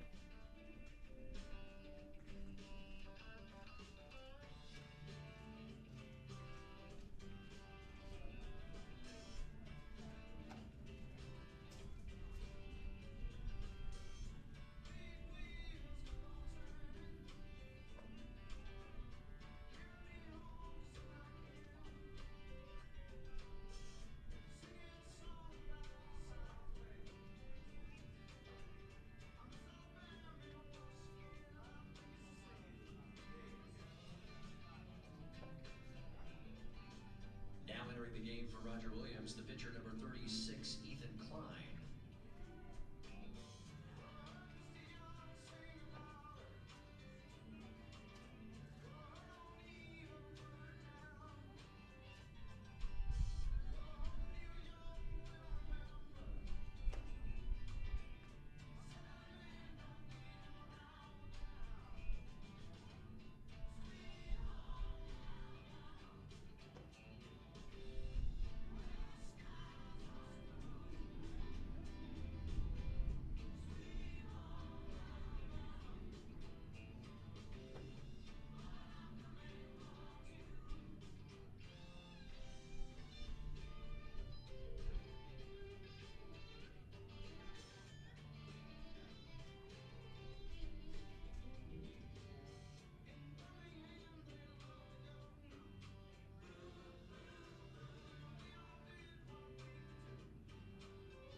Now batting for Case Western Reserve, number 26, Jake Ryan.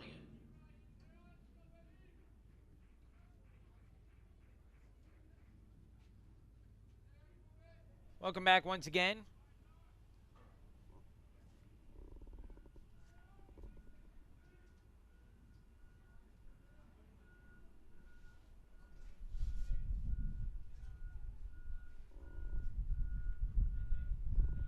Case Western Reserve leading 6-0. New pitcher on the mound for Roger Williams will be number 36, Ethan Klein.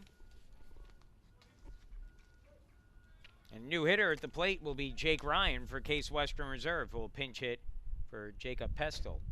Down and out for a ball to Ryan, 1-0.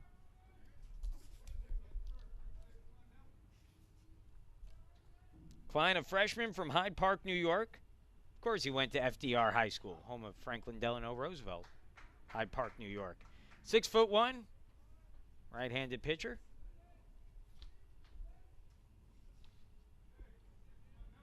Count evens at 1-1 on the foul ball.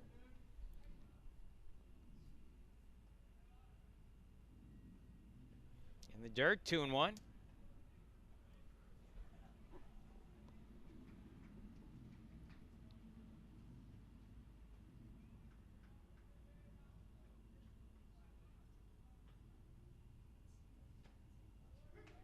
Called strike, 2-2. Get you some numbers here if there are any to be had.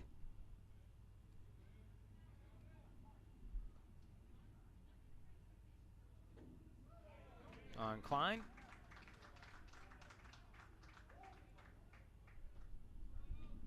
As Ryan down on strikes. And they'll bring up Nate Glasser.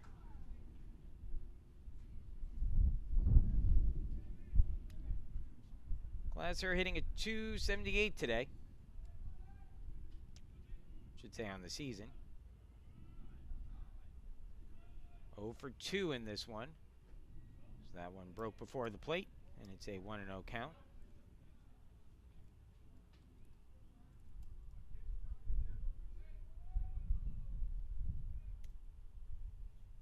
The 1-0. Hit hard down the line. Fair ball. Glasser digs for seconds. That one bounces around in the corner. Throw comes in. Cut off. Glasser comes in standing up. It's a one-out double for Nate Glasser down the left field line. And he's in scoring position with 1 out in the inning. Tyler Whippazinski will now come to the plate. Catcher, number 18, Tyler Whippazinski.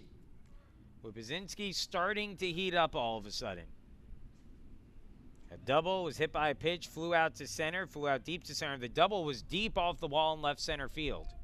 He homered in yesterday's game, hit a few balls hard. And all of a sudden, his bat may be starting to wake up.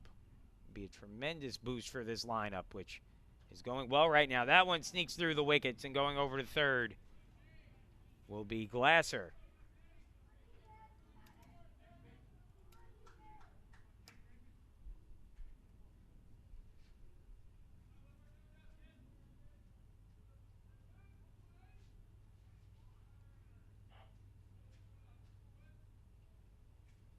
Now the 1-0 on the way.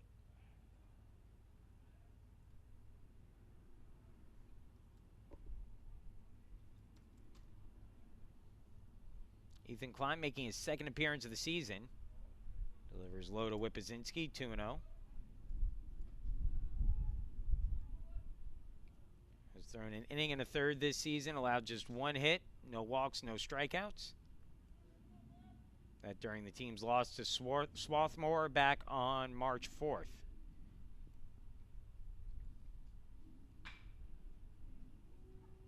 Whip skies that one deep down the line and left, but foul. Boy, he continues to really drive the ball here, albeit that time well foul.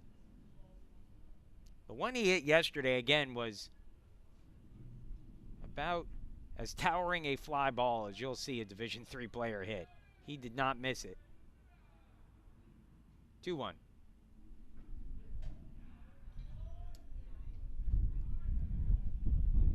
In fact, Whippazinski and Ma, who are both very close friends off the field, starting to maybe produce together on the field here. Infield pulled in for Roger Williams, trailing by 6 with 1 out in the inning. The 3-1 on the way.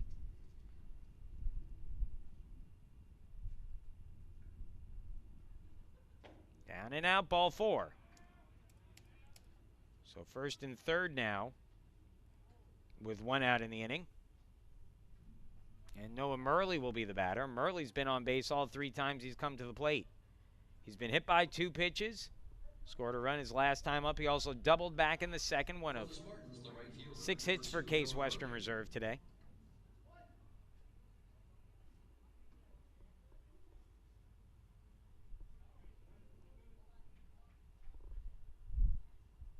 Trey Armstrong has come out on deck for Case Western Reserve. Looks like he'll hit for Casey McConaughey at first.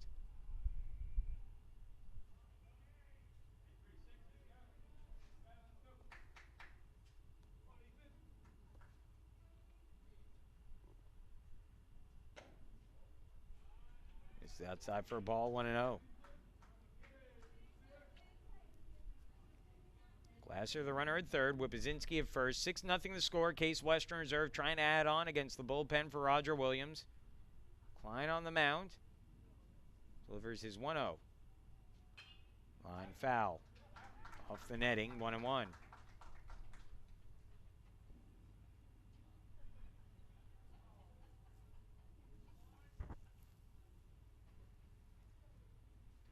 Final game of the day is slated for a 6 o'clock start. That being said, we may run a little bit late with the start to that one. As Murley underneath that one, skies it out. Shallow left field. Coming over, making the catch is the shortstop. DePreda came all the way from shortstop to make that one along the foul line. And that will be the 2nd out of the inning. Murley, a big uppercut there. Just popped it up. And we will get a pinch hitter now for Casey McConaughey. Will be Trey Armstrong. Reserve, number 3, Trey Armstrong. Armstrong hitting at 111 on the season, 1 for 9. Was the team's starting catcher, if I'm not mistaken, in the opening game of the year. Kind of role that Whippazinski has kind of solidified ever since. Armstrong will get a chance to hit here. The Team up 6-0, looking to add on a run.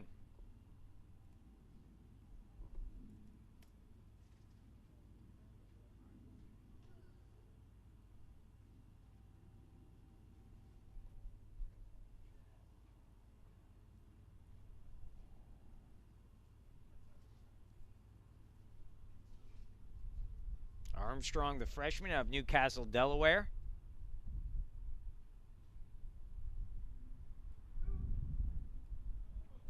Went 1 for 6 in the team's 7-2 extra inning win against Washington and Jefferson.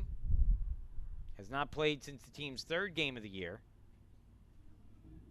We'll get in a bat here.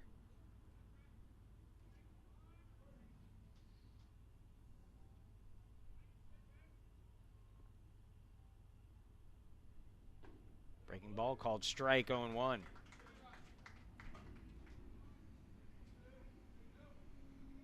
Case Western Reserve looking for its 5th consecutive win, trying to improve to 7-1 on the year.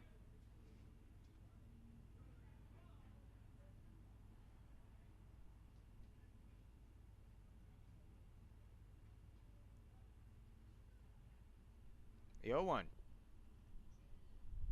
Down and away, rolls behind the catcher. And that will allow the runner to move up a bag. Whipzinski to second. Glasser forced to hold on that one.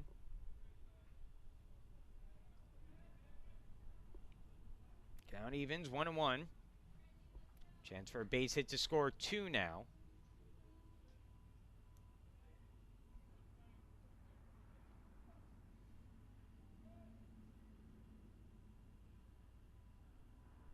Whip faking down the line, trying to draw a ball, because that one comes inside. And clearly Whipzinski, I think, got enough of Klein's attention to distract him enough on that one. And Armstrong hit by the pitch.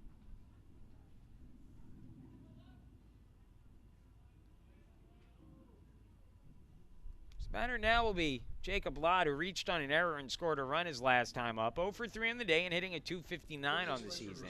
The shortstop, number 1, Jacob Lott. But he has a chance to break this game wide open now with the bases loaded and 2 away. Glasser at third, Whipzinski at second, Armstrong at first, Klein on the mound. Here's his pitch. Fastball at the knees for a strike, 0-1.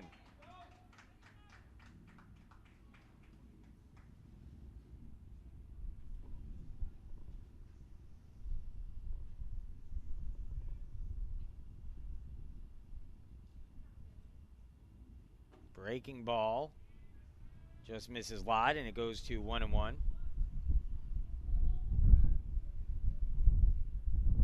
Klein in his first inning of relief for starter Tyler Brett, who kept the Spartans off the board until the 5th when he allowed a 2-run homer to Rocco Ma and then a grand slam to Ma in the 6th. That one popped up. Foul territory, trying to get over there, but unable to in time is the first baseman Roth, and will drop in for strike 2.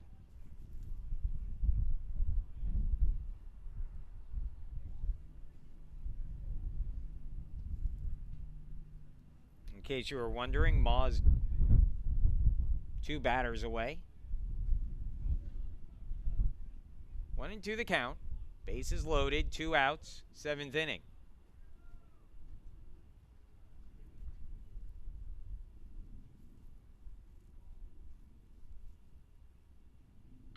That ball hit hard, deep towards left, going back towards the gap, coming over and making the catch is Eddie Jackson for the final out of the inning.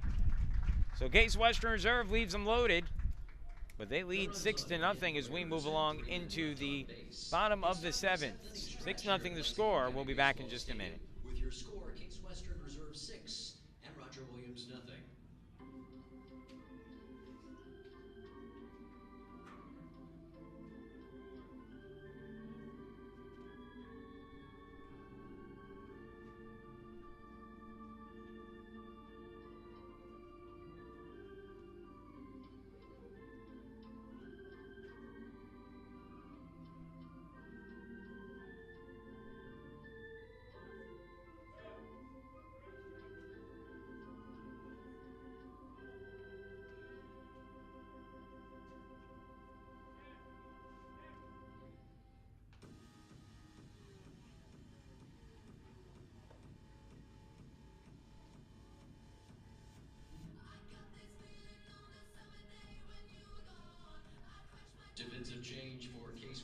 Reserve now in at first base, number 32, Mike Namowitz.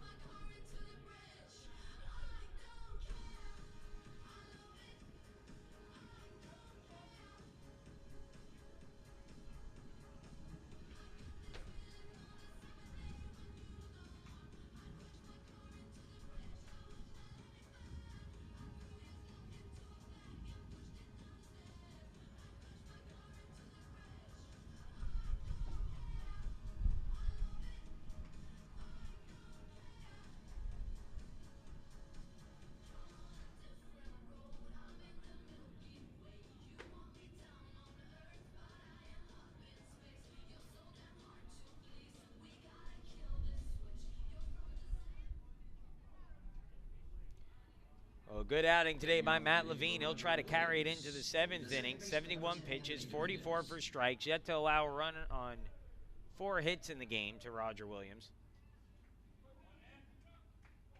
And he'll face the 6, 7, and 8 hitters, Dominguez, Novak, and Gulino. First pitch a ball, 1-0 the count. Mike Namowitz takes over at first base. He'll hit out of the 8 spot. That's grounded foul down the third baseline, 1-1.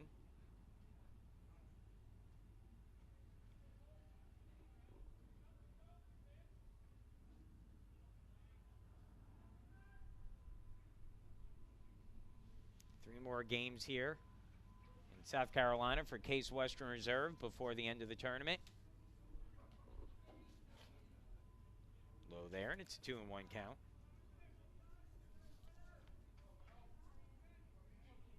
Tomorrow at 10 a.m., it'll be against Rochester. Ground ball hit towards short. Lott fields it on a friendly hop. Long throw to first. Namowitz stretches and makes the play for the out. One gone.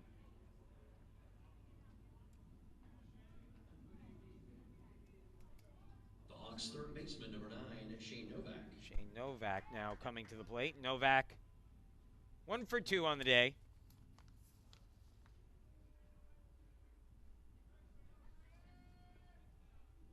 After Thursday, it'll be a Friday matchup at 7 p.m. Although that game, I wouldn't be shocked if it gets moved up a little. Is that one lined into shallow left center for a base hit. So Novak gets a single, and he's on with 1 away.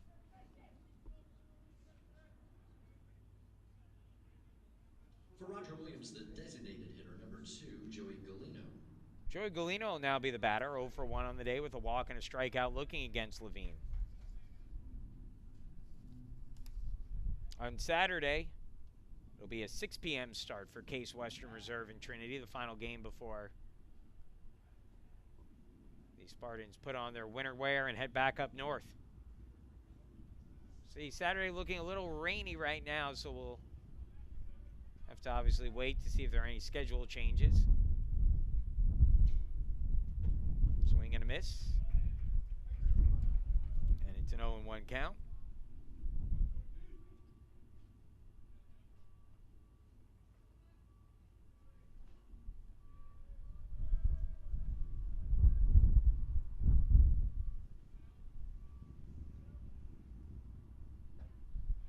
Called strike on the outside corner, 0-2.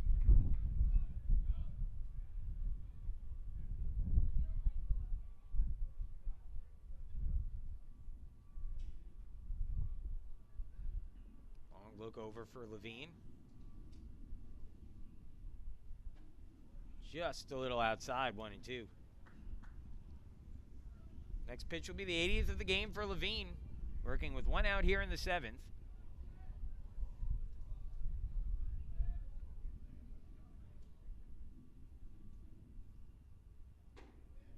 Boy, just misses again. Trying to paint that outside corner with the slider. Galino doing a good job not chasing that one. It's a good pitch to throw with a runner on at first. Even if Galino does make contact on that, good chance he just grounds that one out. Maybe you get 2 out of it. Fouled off there, and the count stays at 2-2. No action yet in the Spartans bullpen.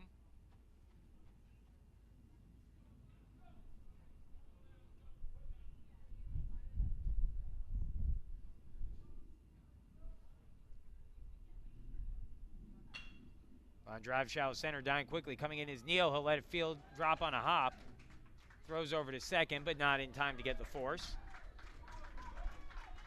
And a single to center. We'll put 2 on with 1 away. Bring up the 9-hitter, center fielder Brian Goodwin. Goodwin 0 for 2 on the day.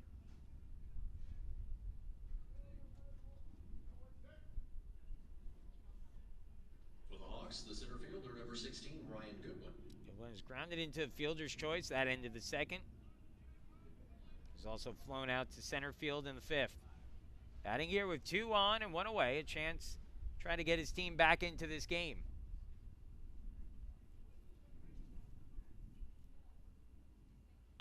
Ground ball hit towards short, could be 2 if they hurry. Lots at second for 1. Ma relay onto first. In time, double play. 6-4-3 turned well by the Spartans, and that ends the inning. No runs on 2 hits, no errors, and a man left on base. Top of the 8th inning coming up. Case Western Reserve leading 6-0. And the top of the order due up. Neal, Ma, and Kusha due up when we return.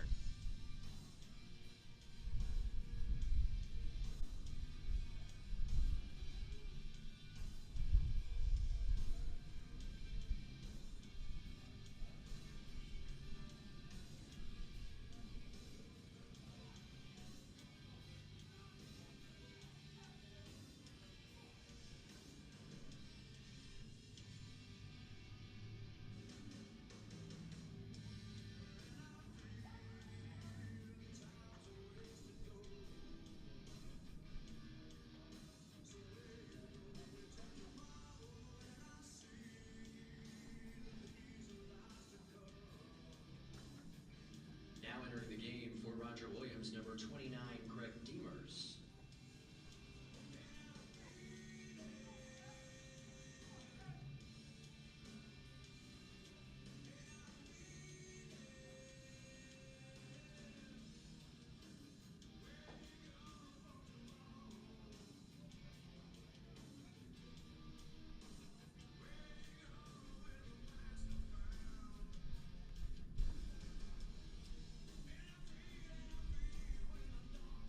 Case Western Reserve continues to look strong on this trip down to South Carolina.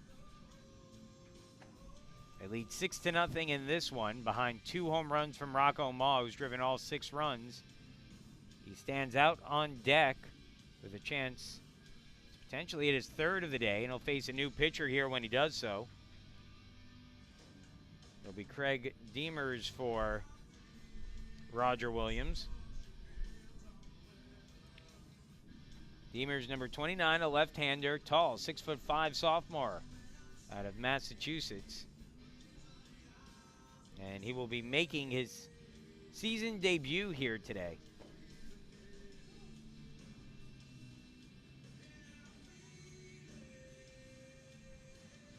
Again, we'll face the top of the Case Western Reserve lineup, Neal, Ma, and Kusha.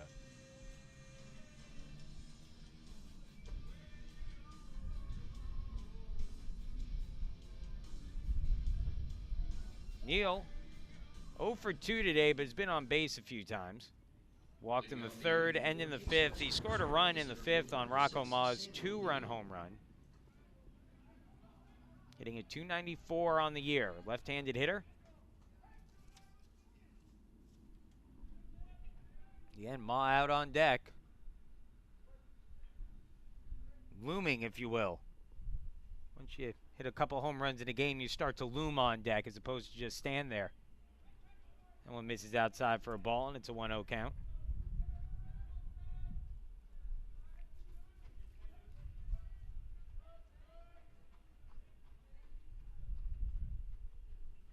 Demers trying to work quickly. Catches for a strike, 1-1.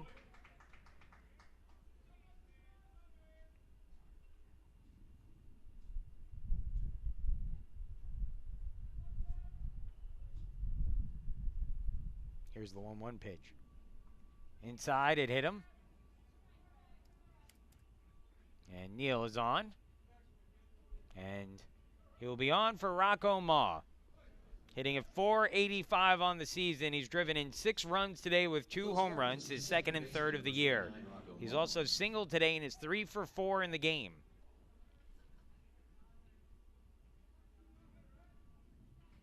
All 3 home runs he's hit in the last 2 days against Roger Williams have been pulled to left. I imagine they'll pitch him carefully here as he takes a fastball for a strike, 0-1.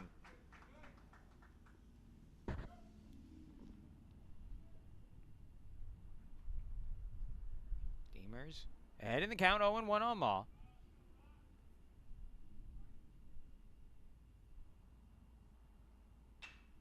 As Ma winds up, swings at that one, pops it up, shallow right, dropping quickly, coming over, and unable to make the catch on a dive is the second baseman, and that'll be a base hit for Ma.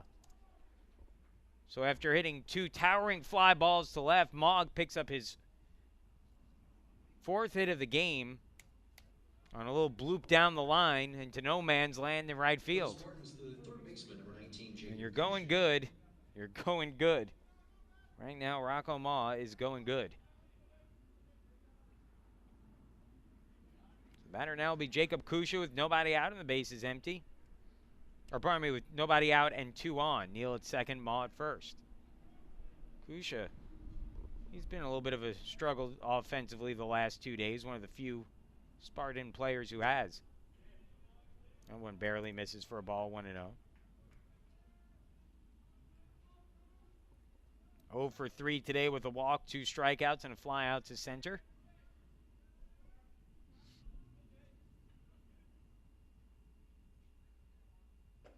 Big cut there, swing and a miss, 1-1.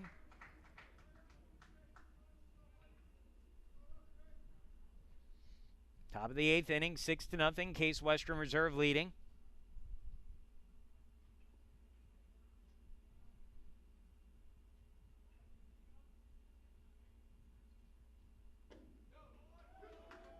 One and two.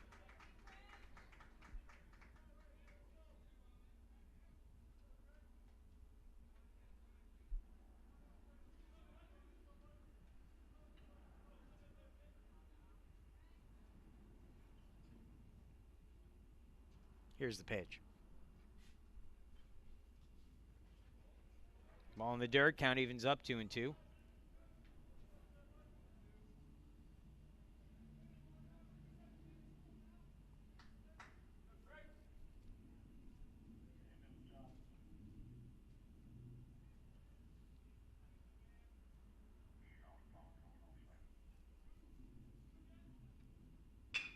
Ground ball hit toward short. Could be 2 if they hurry. Flip to second for 1. On to first. Not in time. Kusha beat it out. Good hustle down the line. Ma out on the play. Neal to third. So there'll be runners on the corners now with 1 away. And the batter will be the designated hitter, Jake Ryan, for his second at bat of the game. For the Spartans, the designated hitter, number 26, Jake Ryan. Ryan came into the game last inning. Pinch hitting for Jacob Pestel with the team leading 6-0 and struck out swinging.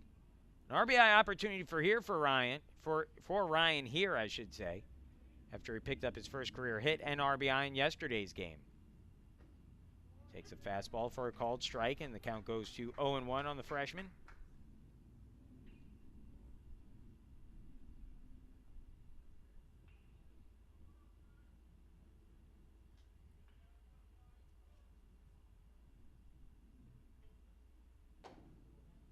One and one.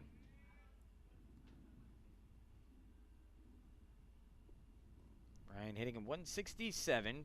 Very limited at bats, though, so far in the year. Made his debut, I believe, against Trinity earlier in the week. That one in the dirt gets away. Coming home is Neal, and he will score. Wild pitch brings across the 7th run of the game for Case Western Reserve. The first non-Maw associated run.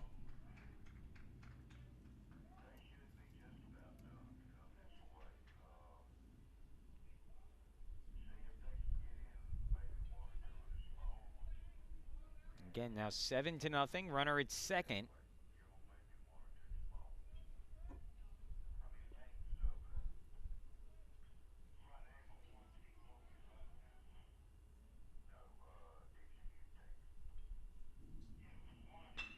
Line drive and oh my gosh. Oh my gosh. That hit the pitcher in the head. He's holding his head and I hope he's okay. That will, oh my gosh. The trainers will come out. That went right off of the pitcher's head, Craig Demers.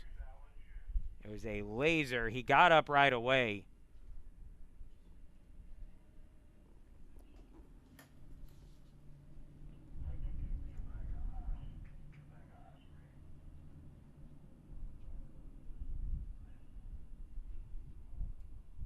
Oh my. Well,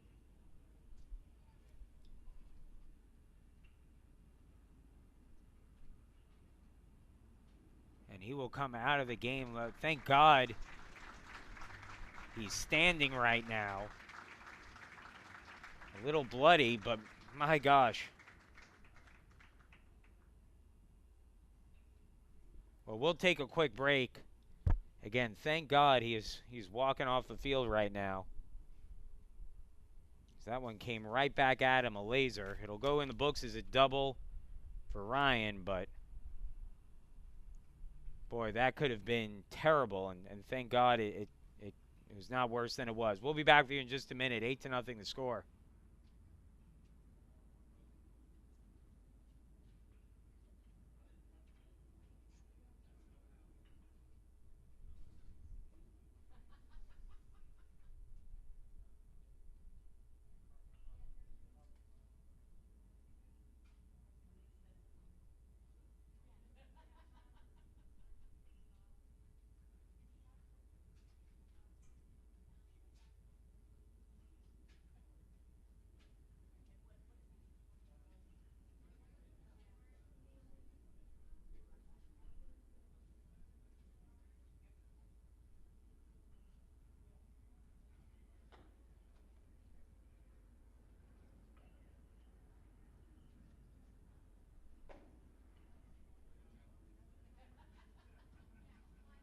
Entering the game for Roger Williams, number 25, Roger McGahern.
Well, thankfully, as everyone in the stadium, just a hush went over, and thankfully, Craig Demers walking off the field under his own power, and again, didn't. Yeah, let's just leave it at this. That could have been a whole lot worse than it was, and thankfully, at least as of now, it doesn't appear to be that way.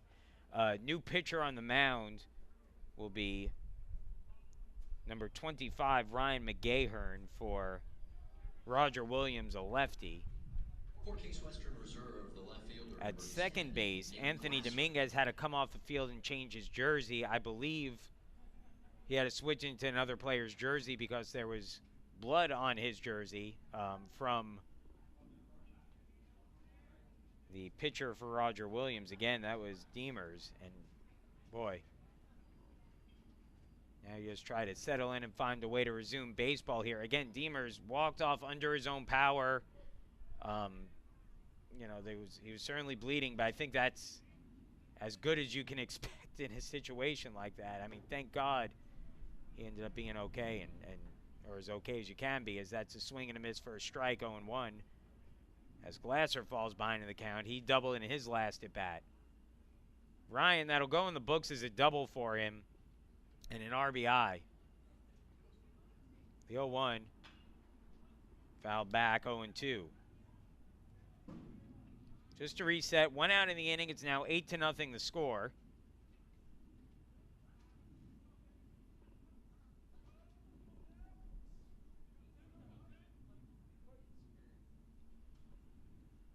And as scary as that was, Demers never lost consciousness as that ball hung over the middle of the plate, hit deep to right, and making the catch out in right field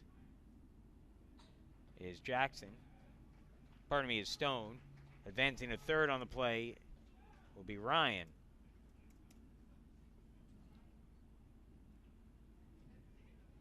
Now you just hope there's no long-term damage there for Demers. And again, no signs of that certainly, but you just hope that everything checks out okay and maybe we get to see him again later in the week.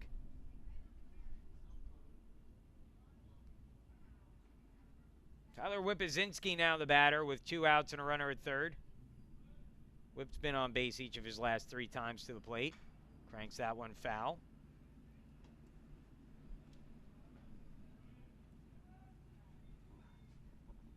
Whippazinski a flyout, was hit by a pitch, doubled and scored a run and drew a walk. 1 for 2 on the day and hitting at 160 on the year. The 0-1. Outside, 1-1.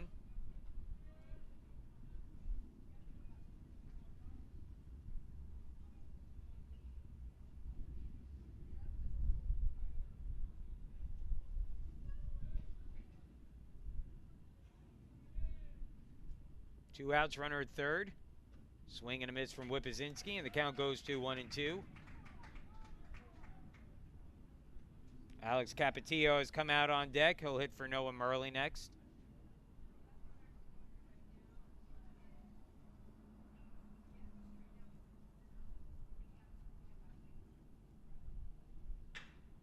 Whippazinski hammers that deep towards center field, chasing back, and that will be over the head of the center fielder.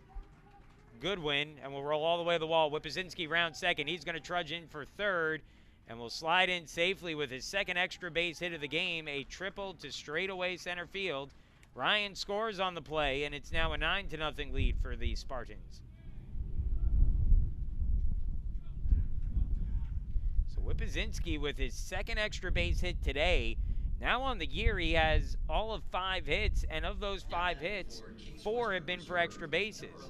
A double, 2 triples, and a home run. He stands at third, and the batter now will be Alex Capetillo, who will pinch hit for Noah Murley. Capetillo batting at 300 on the year. Chance to drive in a run.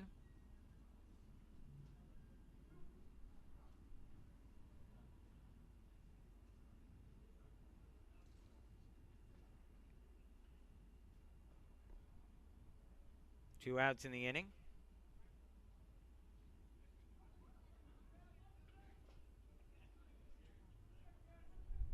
Three runs in here in the 8th have blown this game wide open. 9-0 the score. Capetillo line drive base hit through the left side. Scoring is Whippazinski. Capetillo with a big turn, but will stop at first. RBI single for the senior infielder. And it's 10-0.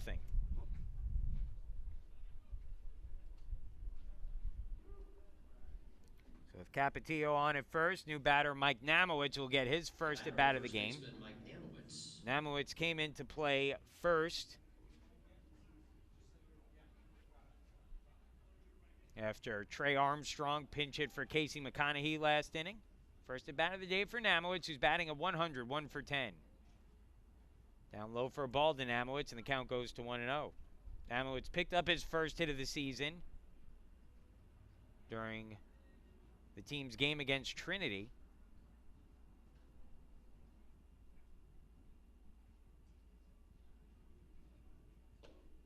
Down and away for a ball, 2-0.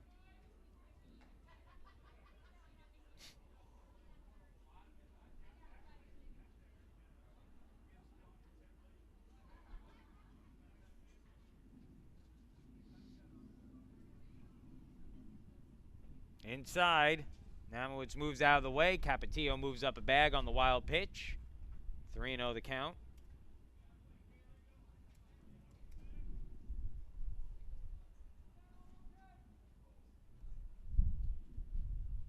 McGahern on the mound.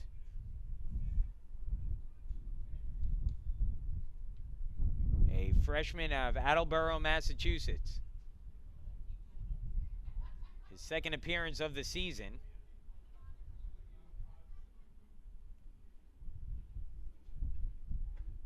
Down and away there, ball 4. First and second now with 2 away, and Jacob Lott will be the batter.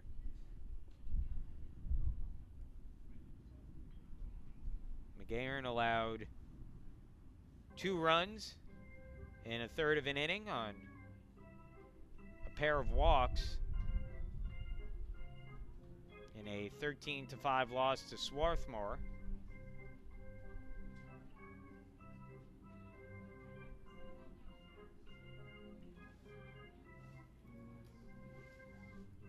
Another long game here.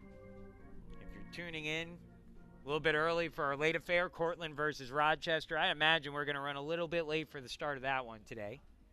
The Spartan shortstop. At the very least, we'll see how long this game goes. Not looking to get on the right side of things today. He's 0 for 4 so far.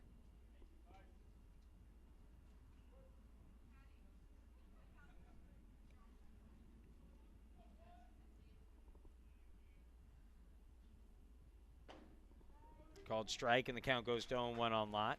Hitting a .250 on the season.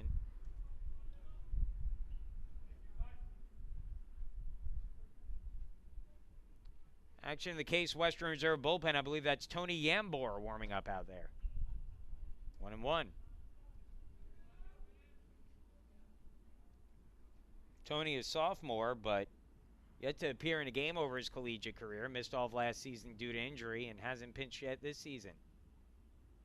So we get to see him make his collegiate debut coming up. Called strike. It's a 1-2 count now on Lott. Sam Neal waiting out on deck, hoping to get a shot with 2 outs here. He led the inning off with a hit by pitch, eventually coming around to score a run. 1-2.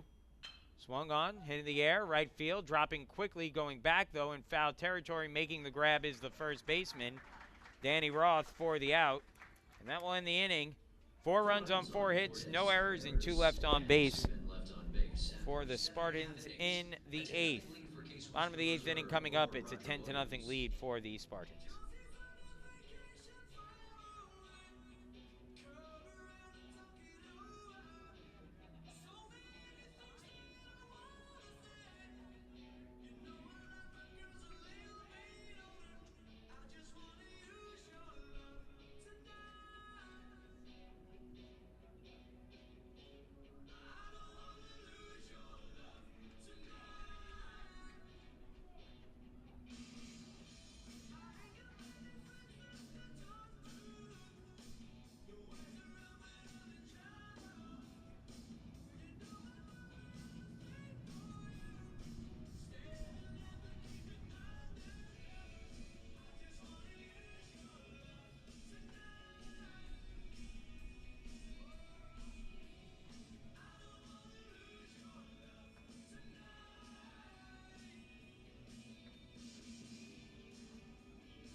base, number 11, Alex Capetillo. In right field, number 28, Ben Stowicki. Welcome back once again, Case Western Reserve.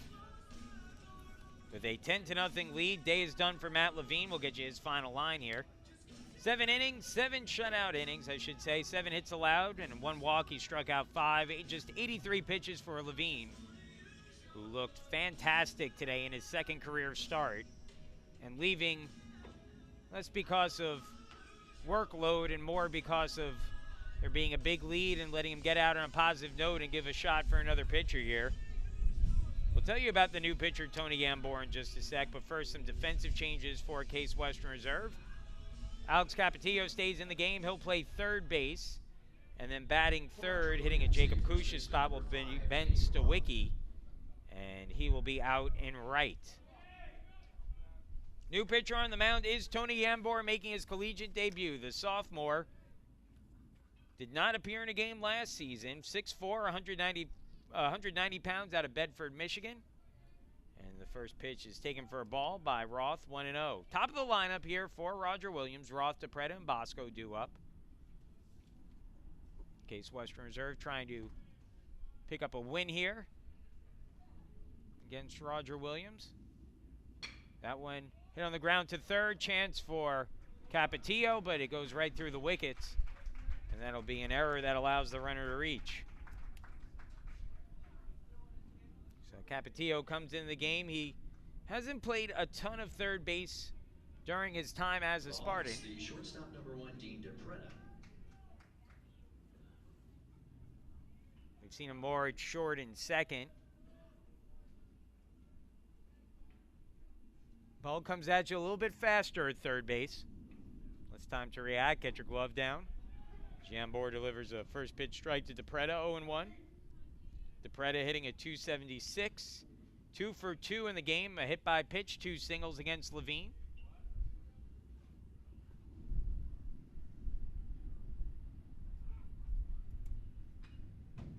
That one foul back, 0-2.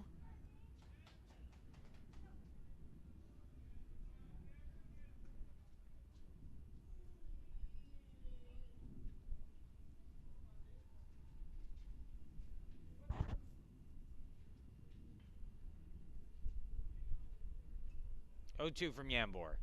Breaking ball in the dirt, blocked by Whippazinski. Comes up throwing to second, but not in time. That'll go down as a wild pitch. 1-2 the count. As DePretta moves up to second. Again, if you're Yambor, key is just to throw strikes. You want to earn some more time out of this bullpen. Prove that you can come in and work in the strike zone. The 1-2.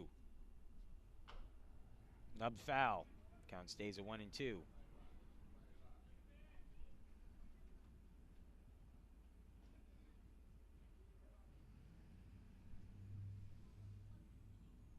Ten to nothing lead for Case Western Reserve, all over Roger Williams in the second half of this game. 2 runs in the 5th, 4 in the 4th, 4 in the 8th. We're in the bottom of the 8th now, 10-0. Down and away, 2-2. And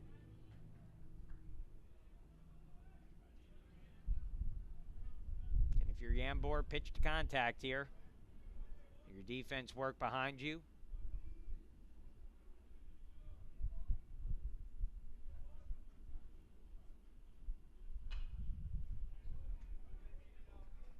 Fouled away, 2-2.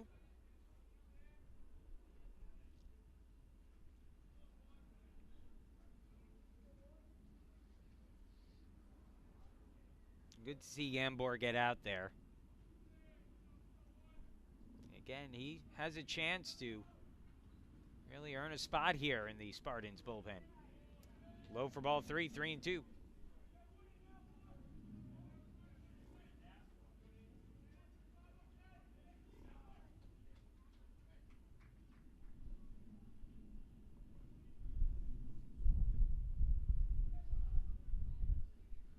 Full count. Swing and a miss, strike 3. Strikeout for Yambor. First of his career. Congratulations as he sets down DePretta. Batter now will be Chris Bosco. Roger Williams, the catcher, number 22, Chris Bosco. Bosco 0 for 3 on the day. A couple ground outs today for Bosco, including a ground ball double play in the third.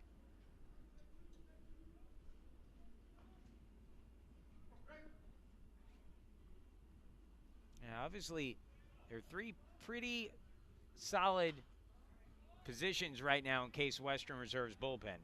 The three lefties. Corey Brown, who we haven't seen yet this weekend. We may see him in a starting role at some point before the week is over.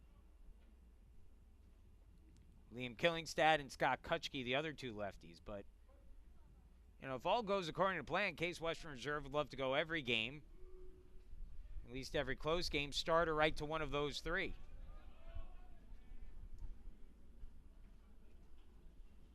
But obviously, you're going to need more than just three guys out of your bullpen in all likelihood over the course of the year.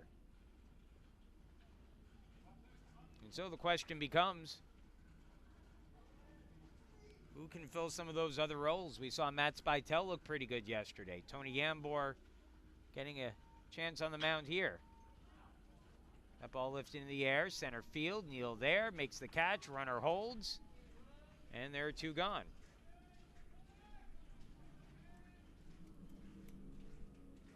Especially on days like today, you need guys who can eat up innings, who can, at the very least, force the other team to make contact.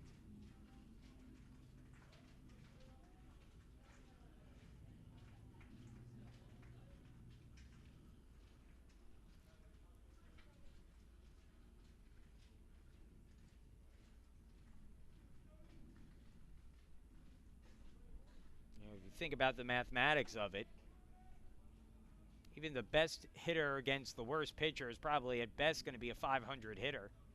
Gives you a 50% chance with a 10-run lead and 6 outs left to work with for the opponent. If you pitch to contact, you know, you're going to eventually get those 6 outs in all likelihood. Especially, again, Division III, you can pull that off working in the strike zone.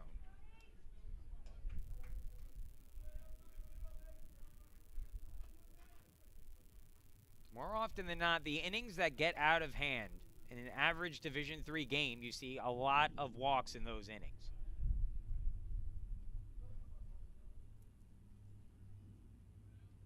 So if you can work inside the strike zone, you can be extremely effective. A little velocity on that one, barely missed, and the count goes to 2-1.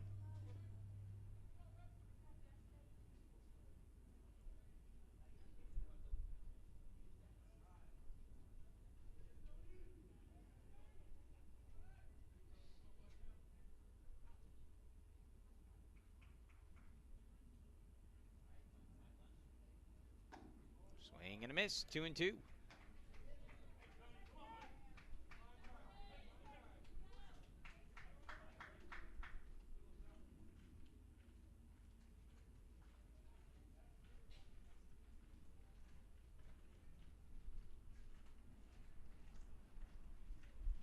Here's the 2-2 pitch.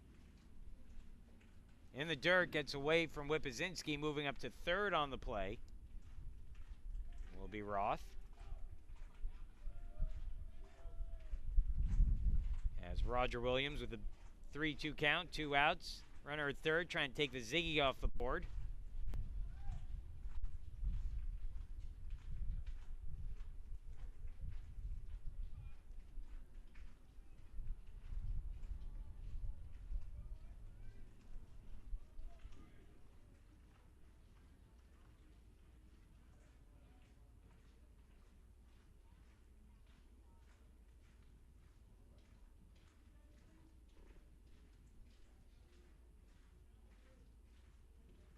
Swung on, ground ball hit toward short.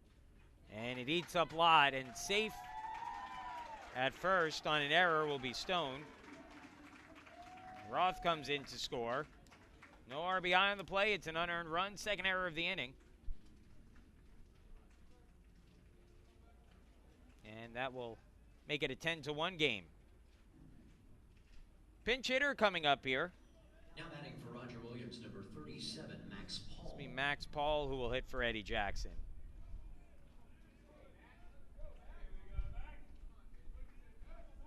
Paul getting his first at bat of the year.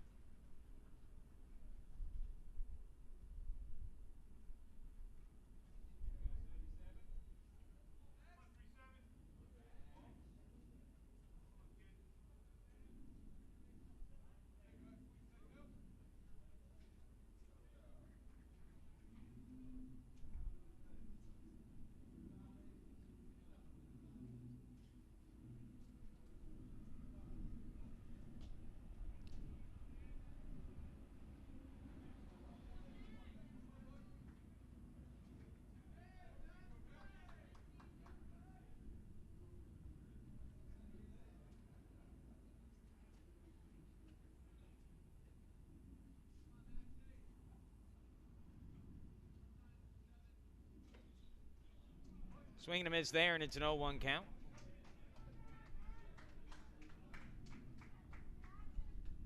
Won the score.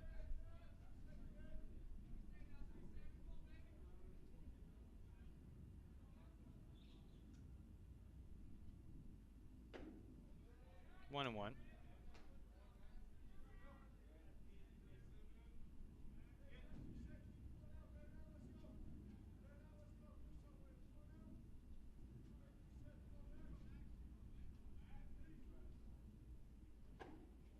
Two and one.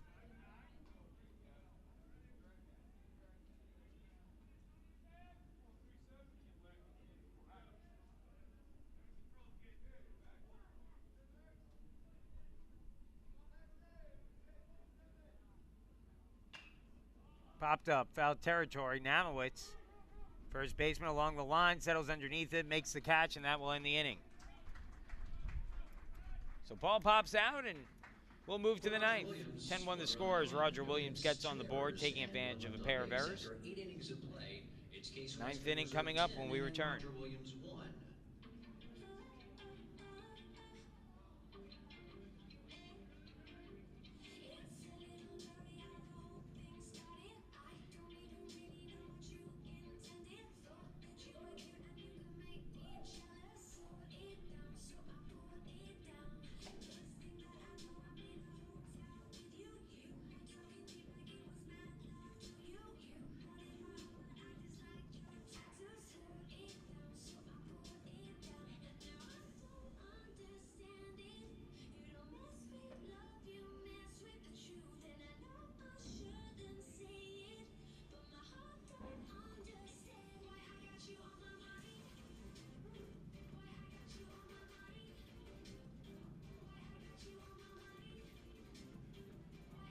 Defensive change. 4, Roger Williams. Staying in and playing left field, number 37, Max Paul. Welcome back, Max Paul, who came into the game as a pinch hitter, will stay in, be in left field for Roger Williams as we begin the ninth. Top of the order for Case Western Reserve, Neil Ma and Kusha. Pardon me, Stawicki is now in that spot. Neil Ma and Stawicki. Is the center fielder, number 6, Samuel Neal. Neal, yet to get a hit today, but he's been on base 3 of his 5 trips to the plate. 0 for 2 with 2 walks, a hit by pitch. He's scored 2 runs. 10-1 the score. Called strike to Neal, and it's an 0-1 count.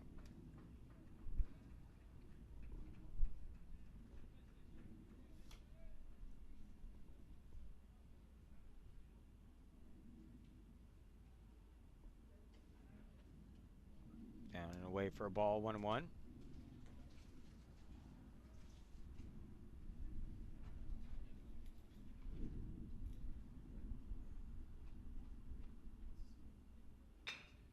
Ground ball, base hit for Neal. He has his first hit of the game. Sent that one in between the third baseman and the shortstop. With nobody out, Rocco Ma, who is now hitting at .500 on the year, will come to the plate. 4 for 5 today. 2 home runs, including a grand slam in the 6th and a 2-run home run in the 5th. He singled on a bloop to right field in his last at-bat. He's also singled to left field, that back in the 3rd.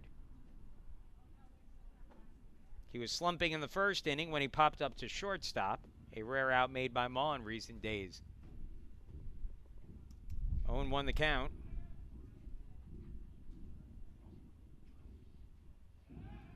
Pickoff attempt to first. Neal back.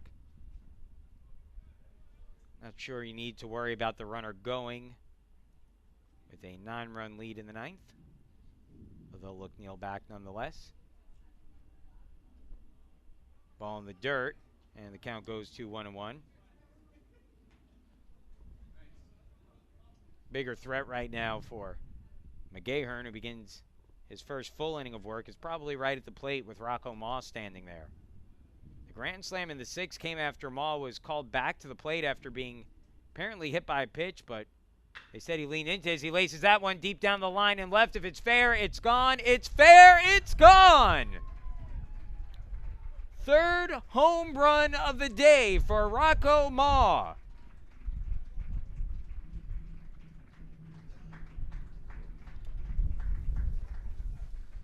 Rocco Ma continuing to just crush the baseball. And Case Western Reserve now on top 12-1. For Case Western Reserve, the right fielder, number 28, Ben Stawicki.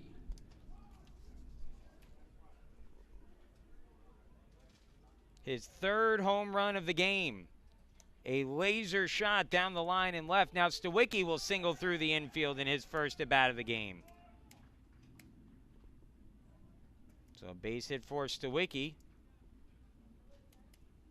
And that's 3 straight hits to start the inning. For the Spartans, Ma today, 5 for 6, 3 home runs, 8 runs batted in.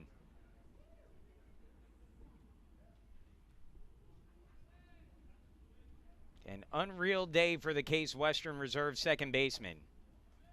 Outside for a ball. Now the count goes to 1-0 on Ryan, who hit a hard comebacker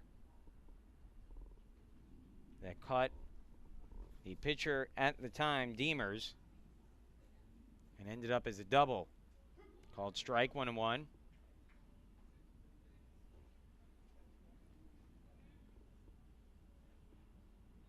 Four home runs in 2 days for Rocco Ma.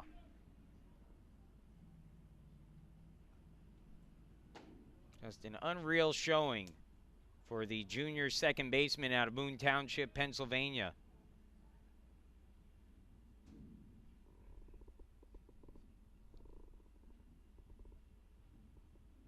Two-one. Pickoff attempts. Stawicki dives back in.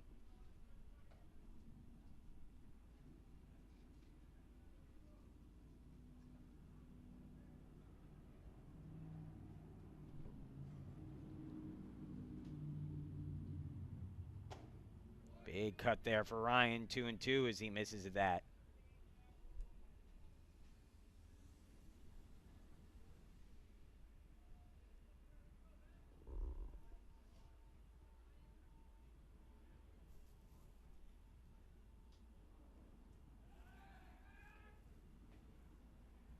Still nobody out in the inning. Runner at first is Stawicki. Nate Glasser, one of the original starters, still in the game, waiting out on deck.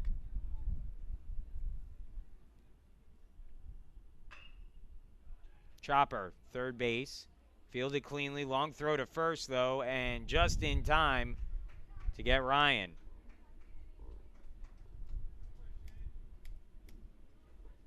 Stawicki moves up to second on the play. For Case Western Reserve, the left fielder. One out now and a man in scoring position for Nate Glasser.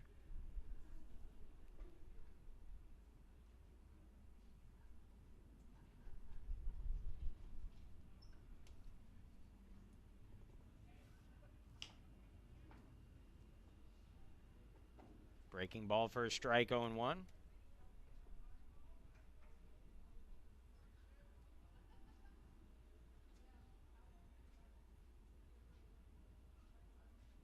Well, that'll go up there with some of the better games in program history for Case Western Reserve. Immediately coming to mind the game that Andrew Gronsky had, where, if I'm not mistaken, down in West Virginia, I believe the 2014 season, Gronsky hit for the cycle with 2 home runs. This one might rival that one for Rocco Ma. It was just exploded the last 2 days. 4 home runs in 2 games. 1-2 now the count.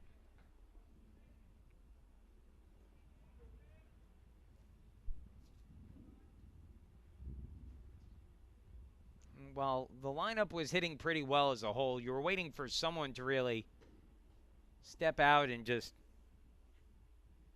become a dominant force in the lineup, especially with Dan Watson out. And Rocco Ma has emerged as that player, at least this week and so far this season.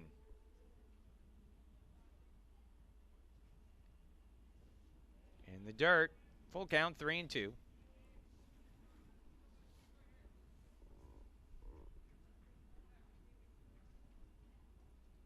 Now, 4 times in the last 2 days, Rocco has taken advantage of that short porch and left.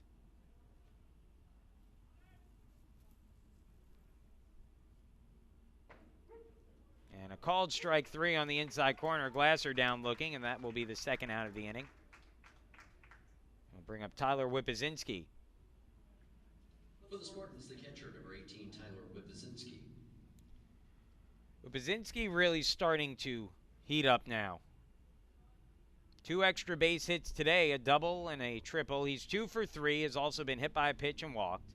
His one out was a loud fly ball to center field, so after his home run yesterday, Whip really starting to see the ball better. If he can get locked in as well, this lineup might really start to take off as we're starting to see. That's a called strike to Whippazinski.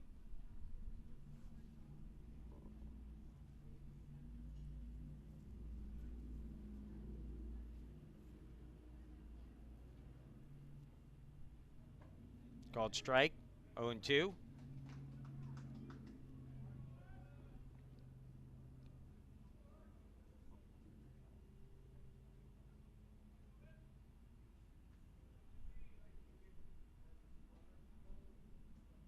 Here's the 0-2 pitch. Hard hit ground ball down the line. Just foul.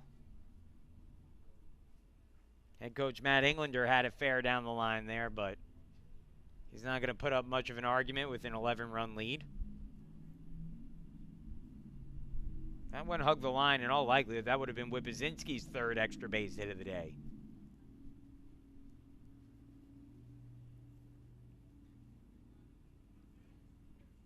Two outs, runner at second.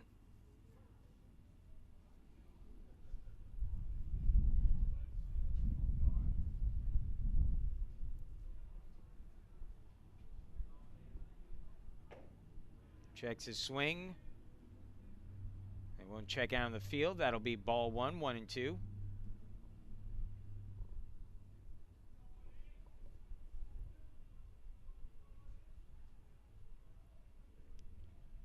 Roger Williams will have 3 more outs to work with whenever this top half of the 9th ends. A lot of work to do for the Hawks. Inside, 2-2. One warming in the bullpen. This will be McGahern's inning to get out of.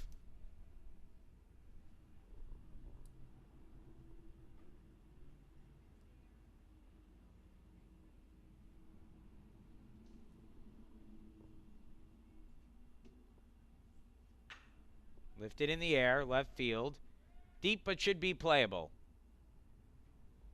Over to get it is Paul. He makes the catch. That ends the inning. But Rocco Ma, his 3rd home run of the game, his 2nd 2-run shot of the game, will move into the bottom of the 9th. Last chance for Roger Williams. It'll be Dominguez, Novak, and Gulino due up when we return.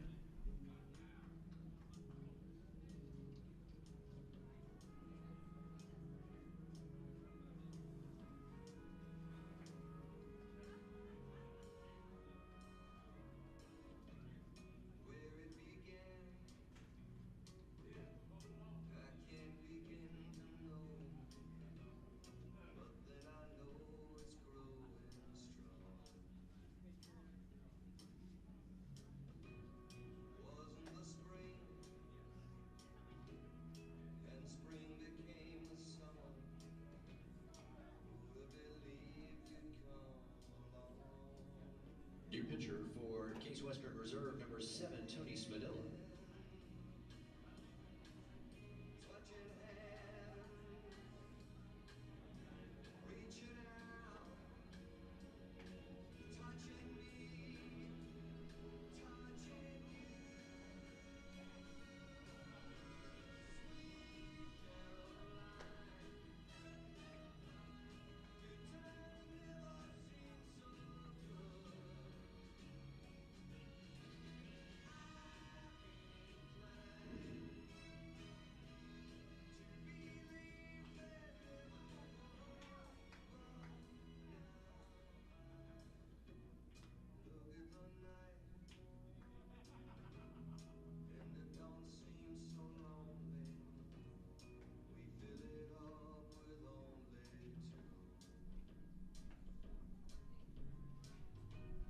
New pitcher on the mound for Case Western Reserve will be Tony Smadilla, who will be making his second appearance of the season and down here in Lexington as well. Smadilla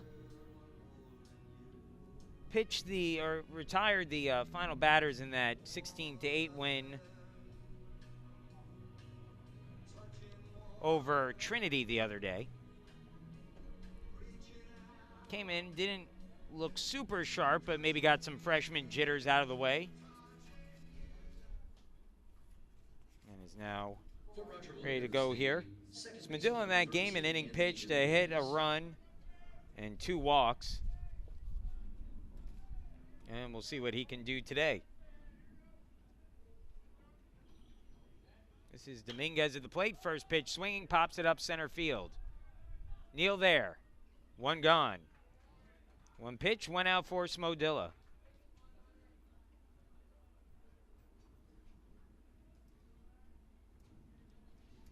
For the Hawks, the third baseman, number 9, Shane Novak. Shane Novak now the batter. Good day at the plate for Novak. 2 for 3.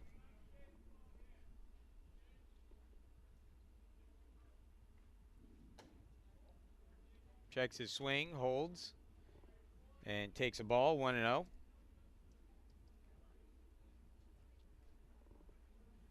Again, similar to Gambor. Like to see strikes out of Smadilla here with a big lead.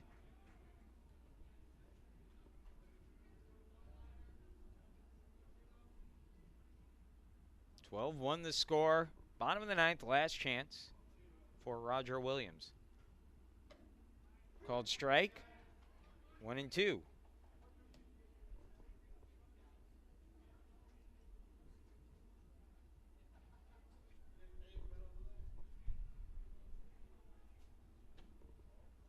Two and 2.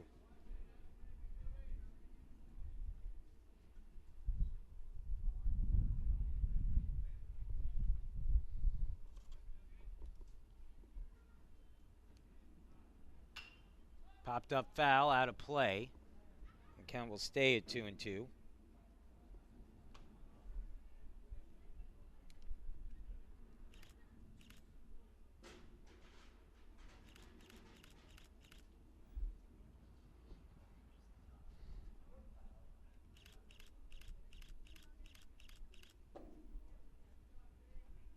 No low, ball 3, full count, 3-2.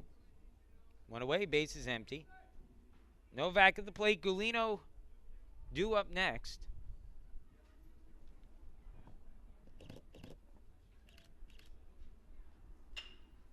Popped up behind second base, Ma there. And he makes the catch for the out, 2 gone. Smadilla and out away here. For Roger Williams, the designated hitter, number 2, Joey Galino. I'll bring up Joey Galino's stand in his way, a .222 hitter.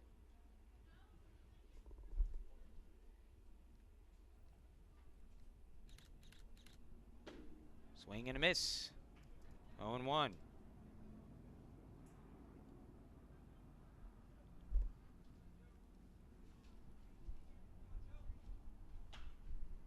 Fouled away, and Roger Williams down to their last strike, 0-2.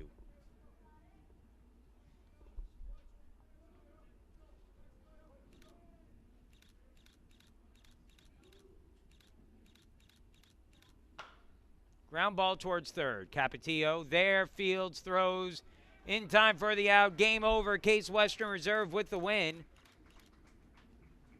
As the Spartans come away with a 12-1 win. Final score from here at Lexington County Baseball Stadium. Rocco Ma, a 3-home run game to highlight the day for Case Western Reserve. And the Spartans improved to 7-1 on the year. Roger Williams drops to 1-7.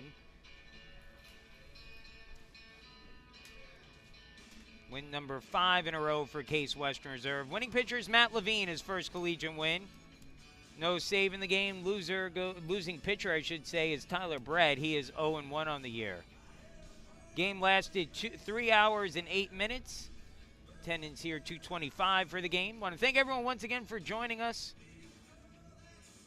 We'll be back with you for our third game here shortly. Again, probably about a 6:15 or 6:30 start, I would say. And then Case Western Reserve will have the early game tomorrow against Rochester. Thanks again, everyone, and we will see you then. Have a good evening.